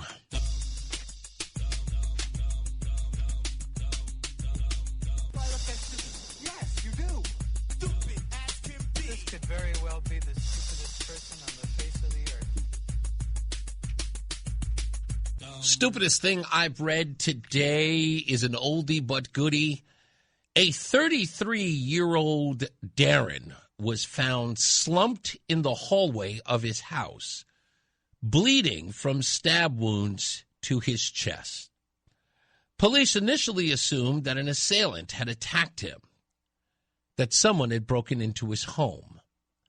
But they could find no supporting evidence. They checked and they checked and they checked and they investigated and investigated and investigated. A year later, they realized exactly how Darren had died. It turns out that Darren stabbed himself with a knife. How did he do it? Well, his wife, who was on holiday at the time of the incident, remembered that Darren had once wondered out loud whether or not his new jacket, which he was found in, was stab-proof. That's right. Darren was alone and bored, and he decided, as the reporter puts it here, F around and find out if the jacket that he was wearing could withstand a knife attack from the Spanish steel blade of his knife. And sadly, the jacket armor proved not to be knife resistant. and he stabbed himself to death. I'm sorry. Why am I laughing at this? I don't know why. Why is this funny? This isn't supposed to be funny. The poor man took his own life. Did you ever? You never heard of that, Roland? This Darwin Awards? Have you ever heard of that? Okay, it is the sickest and sadistic website known to man. It's a real thing. So apparently, it's a website dedicated to people here like Darren, people who have died doing something stupid. And it is called, well, they give out an award for the Darwin, like the Darwin Award of the Year for this stupid act. And it is an entire litany of people who have done things like this, stabbing themselves with a knife because they thought their jacket was stab-proof. I've seen these things online. I've seen people talk about them online, that there are jackets that are, you know, that a knife won't go through. I don't know. I don't know if I would trust that. I just don't. Yeah. Whoa. You wouldn't do it yourself. Why? Out of embarrassment? Would you leave? Wait a minute. Would you put it up for someone else to do to you? I don't know what that means. No, okay. It sounds like you wouldn't do it yourself, nor would you let anybody do it to you. Yeah, well, like you wouldn't be wearing a jacket. Somebody doing it to you is more likely to happen. Yes, exactly. So I just definitely wouldn't try it out for myself. I would take the jacket off, hold it up in the air, and see if it put it on a crash test dummy, perhaps. Right? Maybe a stuffed animal or something. Yes, a stuffed animal. There you go. Stab the stuffed animal. See if it works. But then again, what's the point in having a stab-proof jacket? I don't know. Apparently, I guess it's not bulletproof. It's stab-proof. No, it's stab-proof. Now, I can understand if somebody convinced him of this jacket by saying, hey, the town now and again can be, kind of hooligan filled. Hey, you're at a bar, somebody pulls out a switchblade on you. This is a great jacket to have. that kind of deal. I don't. Again, how many times did he stab himself? According to the report, several. Not a lot. Several. In fact, I think there were at least. Let me see here. I didn't even get to the bottom part of this because I'm laughing so hard. There's no way you stab yourself more than once. If you try it one time and it goes through inside you, then it doesn't work. It doesn't work. Let me just be sure. Yeah, I think it was just once. Yeah. He just used a Spanish steel blade and did not bother to test the jacket while it was draped over the back of his chair. No, he thought that the best approach would be to wear the garment and then stab himself. Sadly, the jacket armor proved less resistant to a sharp blade than he had hoped. The coroner reached a verdict of accidental death by misadventure. Is what they called it. A misadventure. Misadventure. That's a great line. Jumping off a cliff and the parachute don't work or something goes awry. I didn't even know they had a thing. I thought it would just be an accidental death. Misadventure. A death by misadventure. Really? Yikes. They got a word for everything. Yes, they do. Yes, they do. Someone says, John Beckman says, don't worry. There will be another Darren like on Bewitched. Excuse me. They did replace the Darren. It's definitely not a funny matter, but It is. How do you not? You can't laugh at somebody dying. No, I don't. Look, I'm not. It's kind of weird, but it is the only time that I think, maybe I'm wrong. You tell me, folks. I think it is the only time that you can appropriately find humor because it's self-inflicted. Yeah, I would say you can call him an idiot. Yes. But I wouldn't. I never laugh at death, but there are some, the objective is, and here's the whole idea, is sort of like the Darwin sort of angle to this is that, like, there's no other breed or species that sort of thins out the herd by its own stupidity. Like, usually animals do that. The weakest ones die off because they are weak and stupid. And this is sort of a relevant to that. People doing absolutely dumb things and ending their own life, like through no fault of through only their own fault, they end up falling victim to this stupid act. I got a crazy addiction, to watch, and it gives me big how you say it, anxiety. Yes, it gives me big anxiety. But for some reason I gotta keep watching.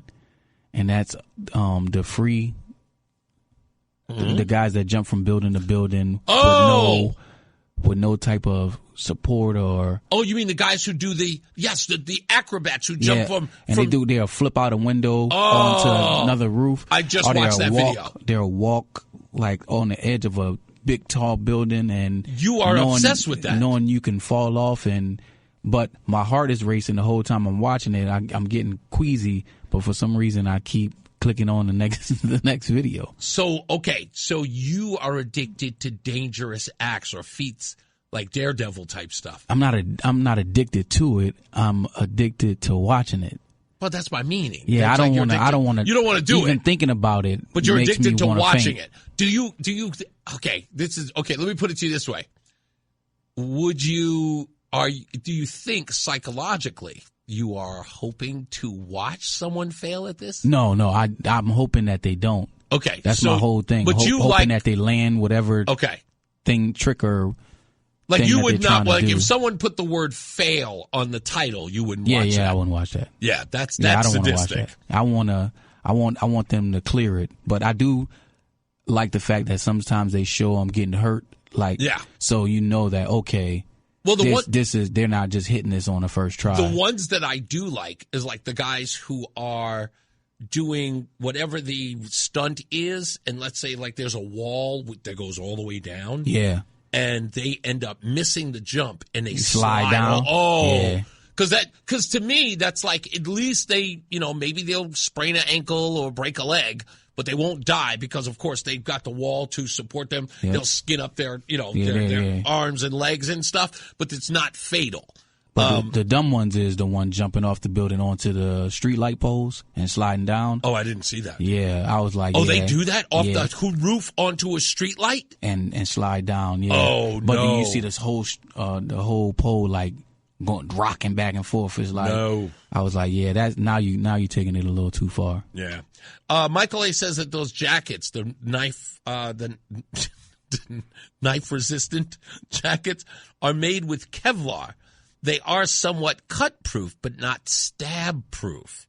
So someone slicing compared to stabbing. Versus stabbing. Good point, Michael A. Thank you for that. I don't. How do you prevent that? Whatever. Am I supposed to keep like a deck of cards in every pocket or something like that? And you know how they do that in the movies with what was it? Was it Rush Hour 2 when he's fighting the girl at the end of Rush Hour 2? Chris Tucker is fighting the girl, and the what do you call it? That sword or whatever it was goes into his chest, and you think he's stabbed, but it actually stabbed into the wad of money that he had in his pocket. Oh yeah. I think that might have been 3, but no, that's 2. That was Rush Hour 2. Yeah, that was the one when they were at the what's the name? Oh yeah, he went to the casino. Yeah. He's picking out the girls, right? Yes, the fight at the casino. Yes, exactly. The fight at the casino at the end. What was it called? The Grand Dragon. I think it was a Red Dragon. The Red Dragon. The Red Dragon Casino. To bring that up.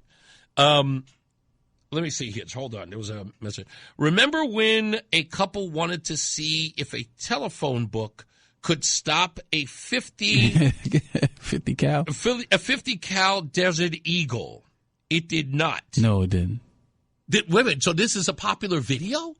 They have a bunch of videos where they're trying to see if a bullet, what can stop what caliber. They start with a 22 and they go all the way up to a 50 cal, and they see like it could be a bowling ball, it could be a statue, it could be rubber mats. Right. They're trying to just see how many it would take out, and does any of them go through every, like it'd be 15 rubber mats lined up. So did they try the phone book with a 20? Like, I mean, with a 25? With a 22, a 22, I believe they started with. Okay, and did that work in a phone book? No, the 22 didn't go through. The phone book. All right, so 22, and then they got, They got the 38. They got the 38, the 4, the 9, the 4, 5, and I'm not sure. I didn't watch the whole thing. Oh, okay. So, well, Eric D is in my instant messages. Eric, if you know what caliber was stopped by the phone book, and then the one that obviously did they put that in front of them, or did they? Because the other ones use a dummy. They use a dummy. Yeah, exactly. Because what are the guys? What's the name of that show? Mythbusters. Yeah, that was a great. God, was that a great show? I really loved that show. What happened to it? I don't know. They just ran out of myths to bust. I guess so. I guess so. They tried everything on that show. Everything you could think of was a part of that show. Let me see if Scotty O is jumping in on this one. No, he's just posting to be posting. Anyway, yeah, I just thought that was interesting. That's madness. What's that? Oh, this people to put it on yourself is just. Yeah, I know. I would think that people were smart enough to do it. Just. Again, if you're going to do that experiment, do it on a dummy. If you're going to do that experiment. Did you watch the Netflix special they had of the guy climbing at the 500-foot building or whatever, freehand? No, I'm afraid of heights. I thought he was going to fall several times. And then this the part that's crazy. You get all the way to the top. You're standing on a little platform. Small, where you could barely fit your 2 feet on. Yeah. And he's just breathing like, yeah, I did it. I'm like, bro, get down. Yeah. Before the wind takes you away, get off of there. You made it. I heard his fiance or his wife watched the whole thing. Did she watch the whole thing? Yeah, she was like, there was one scene where he was way up on the skyscraper and she's inside watching him climb. And I'm sitting there going like, what are you doing? It's like, it's the dumbest thing in the world. I could never watch. The thrill seekers have always kind of freaked me out, like the people who wish to do that. And, I think the whole idea of death-defying things, that's like, whew, I don't know. I have a hard time running fast. I'm like, don't put me out of my breath. I always thought those were like the aliens of the world. Yeah, I guess they are. They are. The fact that they're fearless. In fact, that particular guy you're talking about, the Netflix special, I think he was diagnosed with a particular ability to process fear different than any other person. Okay, so he could just... Yeah, it's like, because all of us process fear our own ways, some of them very similar, but apparently he processes fear in a different way, psychologically, which gives him... Because that's what I would imagine. Fear can, cause you to fall from that skyscraper. Absolutely. You know your fingers what I mean? Will slip, your toes will slip. Yeah. So anything. And that nervousness can get you, off your sort of, off your skill. So apparently he processes fear different, and this is how he's able to do these crazy feats.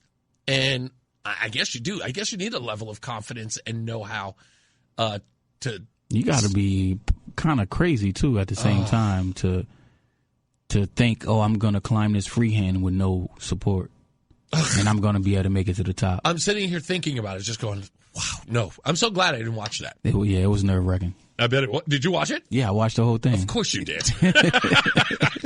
I was like cheering for him. I don't know. I don't think I can get through that. Those people are just, I don't know, they freak me out.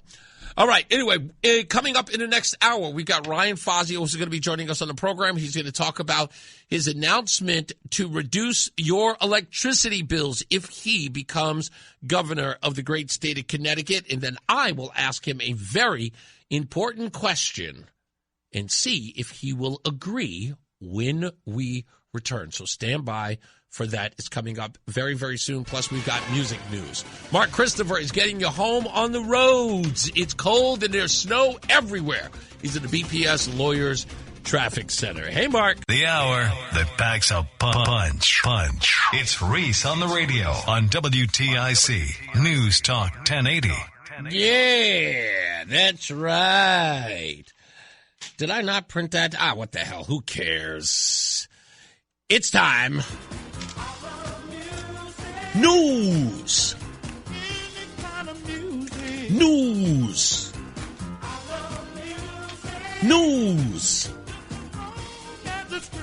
Yes, music news. Now, yes, of course, as you know, Mark Christopher was asking, did I watch the Grammys? Of course, I didn't watch the Grammys. I knew the Grammys was on. It was all over my TV. It was all over the screen. Hey, the Grammys are on. You want to check out the Grammys? It was all over my news feed. Hey, check out the Grammys. Grammys are here. Grammys are going on. You want to see the Grammys? I'm like, nope, don't want to watch the Grammys. I don't know who these people are. Don't care. But of course, I got all of the videos and all of the comments. Hey, congratulations to Jelly Roll, whatever his name is, overweight Post Malone, whatever his name is. I don't know. I don't care. Congratulations. Yeah, no, he's still bigger than normal people. And I know he lost a whole bunch of weight. That's great, but he's still Post Malone. Anyway, that's all fine and fantastic. And yes, Jesus is for everybody. We understand that. And thank you for stating the obvious. But I will say this. I mentioned Billie Eilish on my Facebook post, right? You always find it crazy that all these people are sitting around there talking about, no one is illegal on stolen land. And it's always the people who are buying more of it. Billie Eilish lives very lavish on a lot of land that has been so-called stolen. They keep buying it. But here's the other thing that I noticed. Folks, they all talked about ICE. But did you notice that nobody on the Grammy stage or anywhere mentioned Don Lemon?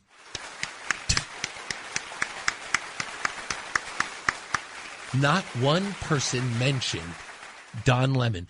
When Don Lemon was arrested, it was all you could talk about. A threat to democracy, they told us.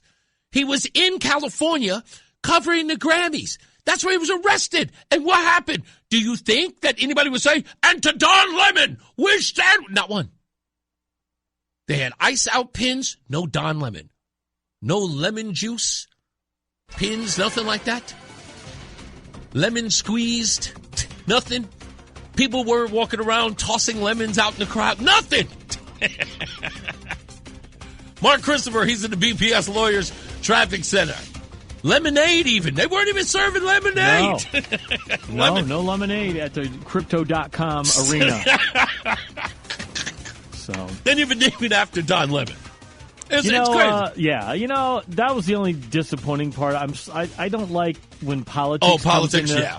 It's like we're there to escape. We're there to watch these great musicians perform, and there's always like 3 or 4 that got a. Sure, of course there are going to be a couple of people who do that. Shut up. But exactly. Wait, show us what your real talent is. Exactly. And they really are. There's a room full of really talented people, and they got to just spout off. Last thing I want to do is be lectured by some half-naked 20-year-old. No, Chaperone apparently was topless on the red carpet. Oh, I saw it. I saw it. Would she have like 2 pins on like where her nipples are supposed to be? Yeah, I mean, do that over at the Pink Pony Club after the award ceremony. I mean, it's right down the street in West Hollywood. Yeah, indeed. It's Reese on the radio on NewsTalk 1080 WTIC. All right, we are back and we are live on the phone with us, friend of the room, none other than gubernatorial candidate out of Greenwich, Connecticut, Ryan Fazio is here.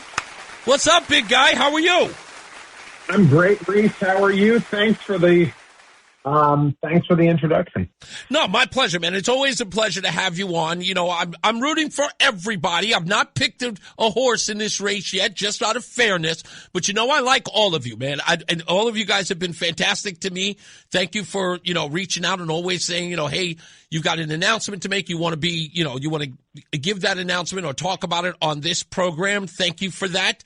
And you guys recognize it's important to get to this audience and tell them what you are preparing for them should you be elected governor of this great state. We'll get into that real quick, but I want to get this out of the way. It's important. And I've talked to a couple of people here at the station, and it is an idea that everyone is saying, all right, I think I like this.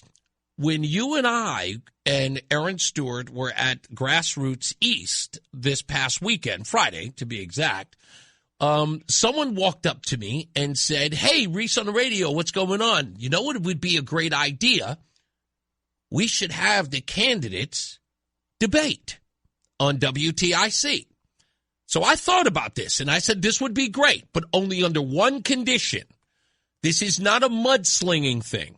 This is an 11th commandment thing where you guys come on, all three of you, or if there's another one who's at least considerate in the, say, polling data or somebody who's a viable candidate, to get together and do no mudslinging debate. In essence, talking about your plan to our audience at a place of our choosing that we can get people to come in and sit in, and you guys can talk about your plan to those folks about your plans for Connecticut.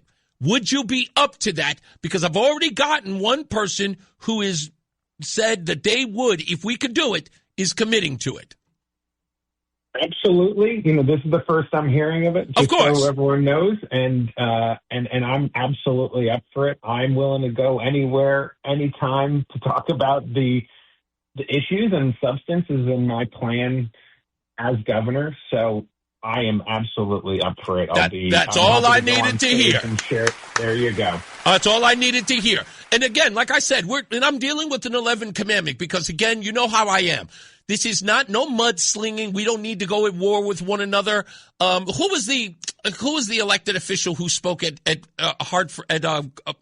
Grassroots Eats? He was given an award, and for some odd reason I'm forgetting his name. Doug Dubisky. Yeah, Doug Dubisky, right. And that's what he was talking about. He says we need to stop fighting with one another. And that's important. We do have to have a debate, but we don't have to go to war with one another. And this is a great opportunity for us collectively as conservatives in this state to see the candidates talk about their mission and, of course, their plan for advancing Connecticut in a way that would be helpful to the residents of it and the constituents here. So I thank you for saying that you would be on board for that. So I'm in the works for that. Great. Thank you. Let's do it. Let's talk about what you came here to talk about, and that is you are announcing a plan to reduce electricity bills by 20%. Tell us about that. This morning, I announced my 6-point plan to reduce energy rates by 20%, and the chief way among those to do it is to end the public benefits charge. In the Senate a couple years ago, I passed a law that requires the public benefits charge to be specifically itemized and disclosed in our electricity bills every single month by the utilities. We've been paying it for 20 years, but it wasn't until I passed that law that we gave transparency to the issue. And now people are mad, and they should be mad because they're getting ripped off. And that was the first step to ending the charge once and for all and reducing electric rates for Connecticut residents. Do you know, you did talk about transparency, and I had meant to talk to you about this the first time we got together when you were you steered this legislation into getting it, spearheaded, I should say, into getting this passed that we could find out where it was. I meant to ask you this because there was an investigation I was doing, and I'm still a part of, that I found that a lot of this money was going to organizations like the Connecticut Green Bank. Do you know about that money? Yeah, again, so people understand there are over 50 different programs embedded in the public benefits charge. So There's things like subsidies to green bank programs, low income discounts, payment for people who didn't pay their bills. Right. And mostly, I would say the biggest element of all the charges are subsidies for renewable energy companies. Right. And that's, again, what the Connecticut Green Bank is doing in taking that money and going to these renewable energy companies to then retrofit, I guess, lower income homes. But they were only doing I think the number of families were about 7,000 in over 5 years. Mm-hmm. Yeah, it was really, really insane. Okay, so tell us some more. There was something interesting you said that's also in your 6-point plan. Expand natural gas capacity. That is something that, of course, all of Lamont's critics have talked about. How could you possibly get that done with all of the, fossil fuels is bad legislators right now? Well, because residents, their constituents, understand their electric bills are too expensive. And the cheapest form of energy and power generation we have in the state as is natural gas. But there is a limit to how much we can bring in because the pipelines are at capacity. Now, the state of New York almost just gave Connecticut a gift because recently they have rejected a proposal for a new pipeline to go through New York into Connecticut to bring cheap natural gas here on the same day that they approved a pipeline to go from Pennsylvania into New York to service their own customers. Wow. Which I think is clearly a violation of interstate commerce. And it basically invokes the Constitution and the federal government. So if the Attorney General and the governor, if they had the best interest of Connecticut residents in mind, they should have been standing up in November against New York and pressing them with the federal government for approval of a new pipeline. I will do that as governor, and I think that is enormous leverage that we now have against New York to make it happen. Yeah, New York had to do that. By the way, Kathy Hochul didn't have a choice because there was really no relief coming into the state of New York as far as energy costs was going. She had but it's so wild that that pipeline would be cut off into Connecticut, allowing that to happen. Ned Lamont, knowing that one of the biggest problems we have in the state is energy costs, and he did virtually nothing. He spent more time covering for Gillette than he did getting costs down. Yeah, and listen, the governor's even admitted that we probably need more natural gas, but you've been governor for 8 years and you have a responsibility in that time to get things done, not just talk about it. And if you can't, then we need to find someone else who will do the job. And in the case of natural gas and energy affordability, you got to walk the walk. You can't just talk the talk. You said cut ratepayer-funded subsidies for insufficient renewable energy projects. And this says, you said, end the renewable portfolio standard or allow all forms of hydropower and nuclear power to satisfy the mandate in order to reduce costs and ensure fair treatment in all forms of clean energy. Explain that indeed, if you could, a little clearer. Yes. So we, as I said before, about half of all the public benefits charges are really subsidies for renewable energy companies, mostly solar. And some of the costs that we are paying, ratepayers are paying for that energy, is so far above what the normal market wholesale rate is for electricity, it'll boggle your mind. So, for instance, if I'm, for a natural gas plant selling electricity, they'll get about 4 cents per kilowatt hour for the energy they produce. But under these public benefits programs that are subsidizing solar companies, in some cases, we're paying 30 cents per kilowatt hour, 15 cents, 20 cents, 30 cents. So in some cases, about 8 times higher than the market rate. Yeah. It's like going to a gas station and spending over $20 a gallon on regular gasoline. But that's what we're being forced to do as ratepayers. I'll end those programs and cut those subsidies, which will help make our market more functional, but most importantly, our state more affordable. You know, I can't seem to understand, Ryan. By the way, if you're just joining us, we're on the phone with Ryan Fazio, gubernatorial candidate. You know what I've never been able to figure out, and I guess no one really has an answer, so I'll ask you. I know that Lamont really wanted to make us the twin state of California for a long time. That's the reason why we had that ridiculous EV mandate that he had to back away from. He's been very hesitant to go any further with the electric bus program and all that. But my problem with this is that with a governor who knows that we have more and more people who are leaving that are coming in, he's clearly losing businesses who are, his own wife's business left and went to Tennessee, as many businesses have gone. What is it? Something I'm not getting about why this guy would cost? Like I'm just saying, the guy, Betsy McCoy said something interesting. They said, Lamont is rich because he owns a business, not because he's a businessman. Would you agree that that's what it is? He's just a rich guy who doesn't know how to keep businesses in Connecticut? Well, you are what your record says you are. And I think Bill Parcells said that. That's right. His record is that businesses and companies and jobs and people have left this state under his watch. I mean, if you look at his entire tenure as governor, Connecticut has the second lowest economic growth rate in the entire country. You know, people are still leaving the state. And so, again, you are what your record says you are. And people are hurting in the state. Small businesses are hurting more than big businesses because it's harder for them to contend with the costs of big government in Hartford. They don't have their own lobbyists and accountants and activists supporting them.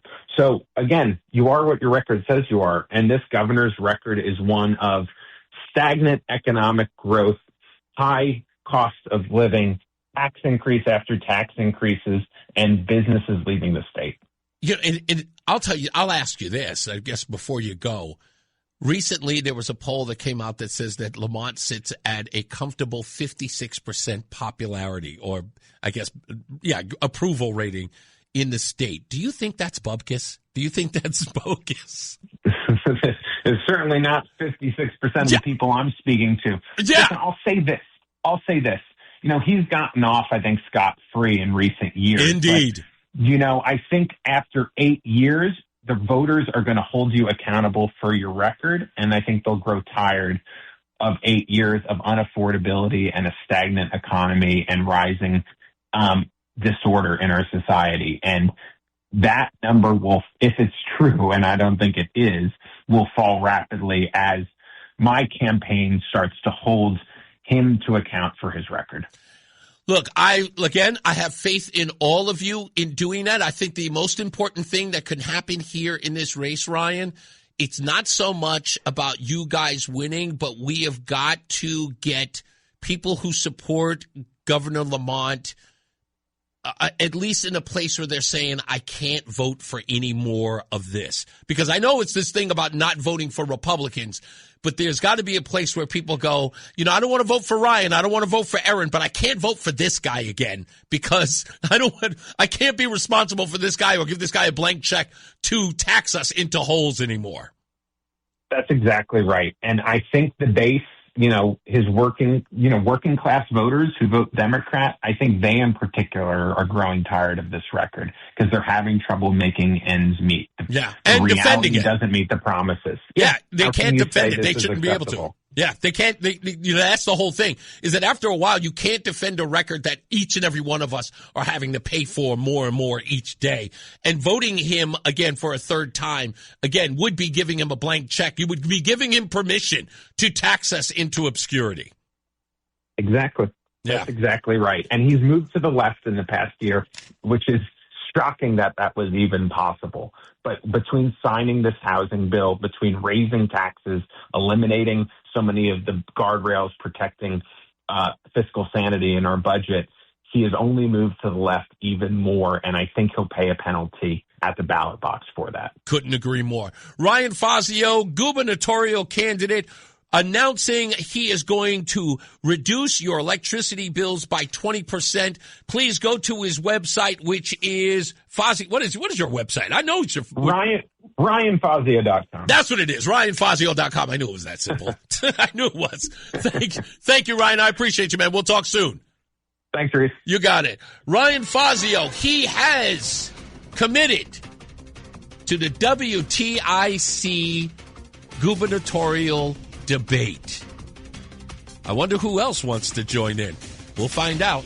Let's get to Mark Christopher. He's in the BPS Lawyers Traffic Center. The Odyssey app lets you jump back to the moments you missed from WTIC News Talk 1080. Download the free Odyssey app, search WTIC News Talk 1080, and tap earlier today to get started. Yeah, make sure you download that Odyssey app and check us out on WTIC.com.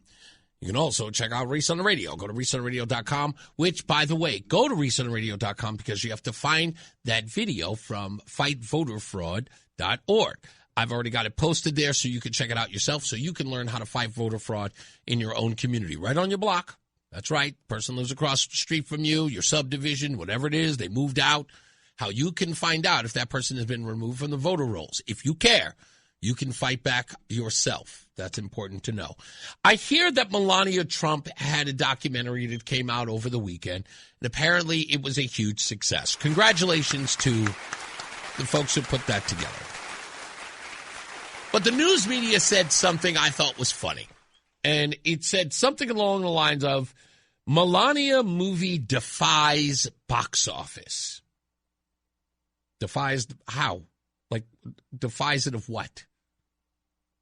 I don't even understand what that phrasing means. It defies the box office. And I know you get it. It's like, well, she's not supposed to be popular in the box office. Isn't she reviled? And in my head, I keep saying I'm saying to myself, how many people do you think voted for Donald Trump? Like 9? But they got 77 million votes. Like, seriously, like, are you ridiculous in thinking that no one was going to watch it? Defies the box office? It did extremely well because she's extremely popular. And if I might add, quite attractive. Do you remember when you were all trying to convince us that Michelle was the prettiest first lady ever? Do you remember that? You couldn't stop talking about her muscular arms. Do you remember that? Do you remember how much you were talking about that? It was a big deal to you. You know, how jacked her looked. She just looked. You remember that? It's the cold. I can't remember exactly what I was talking about. Do you remember that? I remember that quite well. Now, me, on the other hand, I will admit, not that Melania is not attractive. She is a beautiful woman. But I will admit, I can't believe I'm going to say this out loud. I shouldn't, but I am. People are going to be weirded when I say it. There was a first lady I had a thing for. And I always thought she was pretty. I did. And there was something about the way that she spoke, her behavior, her mannerisms. There was just something I just thought was very attractive about her. And that was Laura Bush. I did. I did. There was something about her. I kind of always had a thing for her growing up. I know it's crazy, but no one ever talks about her in that way. But she just, I really did. I would see her in interviews and the way that she would speak, and she would wear the pearls. She was very dignified, well-spoken. I would see her at event. You don't think Laura Bush is attractive? I don't know, she just had a certain demeanor about her. You're looking at her picture going, no, I don't see it. I've got weird taste, Roland, okay? Tastes like clearly. Really? Who was your first lady? You don't have one? Okay, all right, whatever. I'll run through some pictures for you. Let's get to Mark Christopher. He's in the BPS Lawyers Traffic Center. Did you have a first lady you thought was attractive? Oh, Lady Bird Johnson. Lady Bird Johnson? Lady Bird, yeah. Okay. Yeah. Okay, Lady Bird Johnson. No, Melania Trump is obviously. Of course she's gorgeous. I'm going to Lady Bird Johnson. Which was No, that was Betty Ford. Wrong person. Right. Yeah, Betty Ford. That was 4 years later. Yeah, it was much later. Yeah. She rubbing alcohol. It's interesting. Rubbing alcohol? Yeah. Is that what she drank, Betty Ford? Is that where we got the Betty Ford clinic from, rubbing alcohol? She talks about that openly. Wow. I was like, wow. That's when you got a major problem. You're drinking rubbing alcohol. Baby, yes you do. I mean, holy smokes. Wow. Yeah. She's a great woman. I mean, she helped a lot of people. No question about that. Hey, it took a lot of guts for her to come out as the first lady. As I said, this man that sits behind this mic owes her a debt of gratitude. The Friends of Bill W., right? Damn right. Yep. Thank God. I've been lucky. I don't have the gene, but a lot of people before me. I'm still trying to figure out where I got it from. Yeah, I know. I know there was a lot of that going on with my great parents had some issues there, but wow. Okay. Yeah, you know what? Radio is my high. That's what I get my high from. What's up, everybody? You know who it is. You know who it is. You know who it is. It's Reese on the radio. Frederick Douglass of the 21st century. It's WTIC News Talk 1080. Okay, now listen very closely. This is important. We have committed Ryan Fazio to a debate. We're going to call it the 11 Commandment debate. This is an opportunity for the candidate to answer questions from people in the audience. This will not be like a free-for-all, people coming up and asking questions. We will get these questions from people in business leaders, homeowners, every walk of life. So to give you a layout of how we want to do this, and I think it's very positive, and I think it shows a unification of the party. Here are three people. If there are a fourth one, I know there's somebody out there who's talking, somebody ain't called me. So unless you call me, I'm not going to know who you are. But I know the people that I know. Aaron Stewart, Ryan Fazio, Betsy McCoy. Ryan Fazio has said on these airwaves, hey, tell me what it is, I'm there. Betsy McCoy called my people and said, I'm on it. She even called here and spoke to Roland. She called here personally, right? She did. Nobody else, not her people. She called. During the commercial break, she says, wherever it is, I'm there. We're waiting on Aaron Stewart. I know her people have found out about it. We'll get a comment from her. Here's the deal. And these are the guidelines. As I said, an 11th Commandment debate. It's not about these guys going after each other. It's an opportunity for them to get in front of their crowd, Republicans, unified, to listen to these candidates. There's nothing about having their group and that group inside there. No. Here's what our plan is. And if we can get it, this would be a great idea.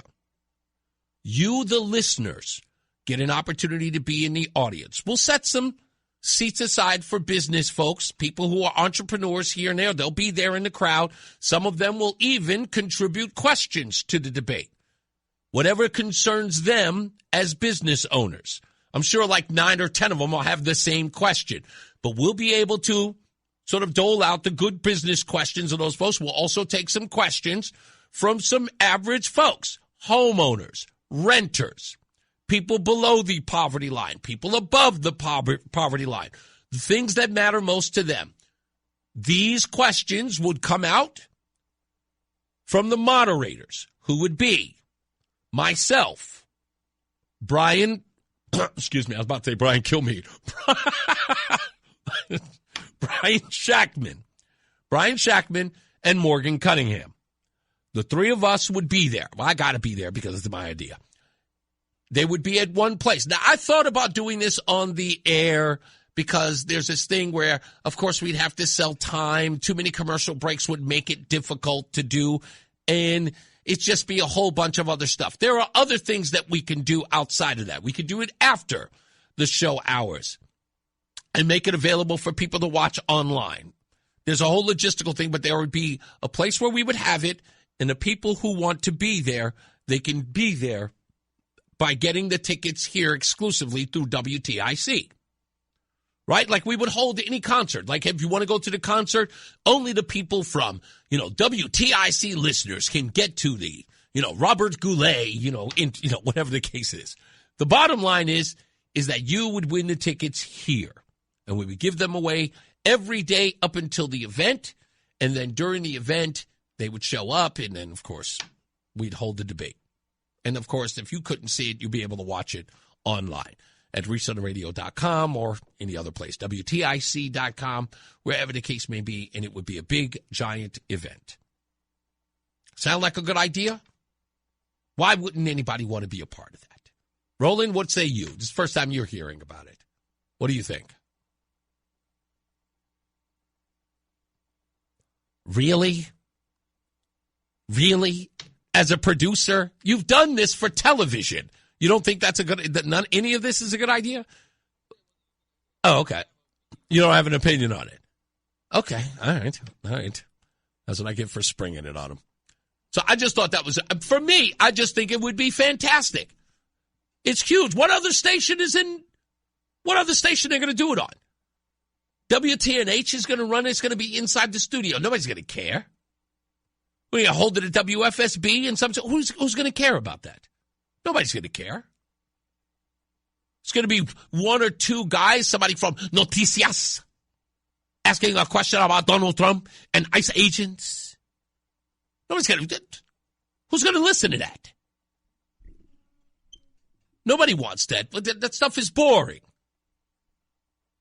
They want real stuff.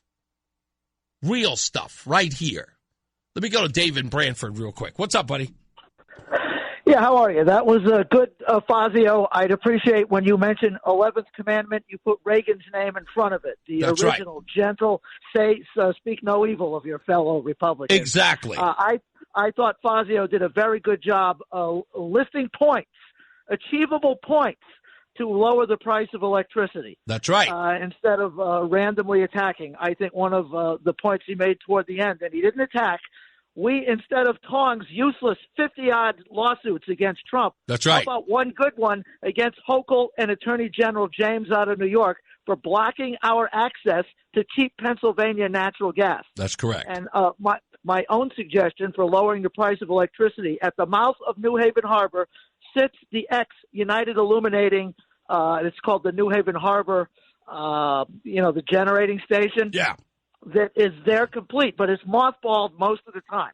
It sits there as an emergency, basically a peaking plant to only come on use. And, for instance, it was on Saturday into Sunday morning because the grid was under so much stress. Wow. They had to fire it up. They've been steaming it up for about 10 days now because they knew the grid would come under stress with this cold wave. Yeah. That is a huge amount of wasted capital.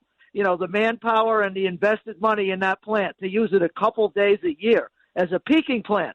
That's a 460 megawatt baseline station that needs to be used more often, and burning natural gas because it's clean. And if we can't get that gas through the pipeline, it's right next to the harbor. They need to bring in a liquid natural gas tanker direct from Louisiana to feed it directly if we can't get natural gas out of the pipeline in the winter because there's not enough to go around. That's insanity. And so, we need a modest-sized LNG tanker that berths on the side of that electric station in New Haven Harbor, and that could be its own storage. The boat sits there until the gas is used up to make electricity, and we send it on a round trip again. We need original ideas. That's it. The windmill thing is ridiculous. There's a windmill now in New Haven Harbor. It never spins because it's broken. Because it's not worth fixing it. And again, no one ever makes reference to that. They only talk about the Rhode Island windmill, totally excluding the fact that there's one that's sitting that's broken that's producing no energy. And it hasn't been since last spring. Yeah. And nobody talks about, if it's such a great idea, why is it we can't even afford to fix it? Yeah. And to me, it seems like new windmills out in that salty ocean environment, 12 to 20 miles out in the ocean. Every time they break, what are you going to send a 5-story barge out there to send a guy up to oil the bearing? That's just ridiculous. That's exactly what it is. Thank you, buddy. I appreciate your debate idea. I think that's a very good one. Thank you, sir. Reagan's commandment. Bye. That's right. Reagan's commandment, indeed. Corey is in Meriden. How are you doing, sir? Good, guys. Hi. Hello, kids. How are you? It's good to hear your voices. What are you calling about today? Hey, boss. How you been, bud? I'm doing fantastic. It's great to hear their voices, man. Thank you. Hey, I'm super stoked. These guys are often listeners of you, man. Thank you. That means the world, so thank you so much for that. That's what you were trying to surprise me with? It was a surprise beyond measures, man. Thank you. Kids, you guys have a wonderful evening. I'm sorry, what did you want to say, Corey? Hey, man, for Fazio, let him ride it. We got his back, 100%. Understood. Thank you, sir. Thank you, kids. You guys have a wonderful night. Bye. Bye. Bye. Bye-bye. That's so cute. That's 100% adorable. Let's go to Rick in Wethersfield. Hello, Rick. Hello? Yes, Rick. How are you? Yes, I don't know if what I have is relevant or not, but it's a Bruno Mars story. I don't know if you'd like to hear it. It's very unique. Bruno Mars. He does have a new album coming out. Yes. Okay. I believe so. Okay. I didn't really like that song that much. Anyway, so I'm at the casino, and we got to talking to a dealer. I mean, it was a very dead day at blackjack table. Sure. We're talking about different artists, how they use lip syncing, so on and so forth.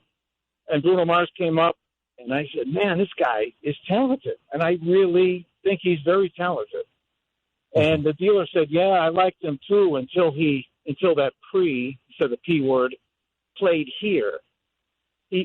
So he walked by Bruno Mars, or Bruno Mars walked by him while he was changing shift tables, and Bruno Mars said, stop effing looking at me or I will have you effing fired. Really? Yes. And about a month ago, I went back to that dealer, and the dealer told me that he also had a cleaning woman fired because she started vacuuming before 11. Like, so to fire, but the bigger issue is to fire somebody. Come on, man. That's just no. First of all, nothing irks me more than a wealthy guy firing or getting fired a working stiff. That is the most that's a disgusting thing that you could do. It's reprehensible. Yeah, it is reprehensible. But you know what? What you're supposed to do? You can complain about the behavior, if they do something that bad. But vacuuming before 11.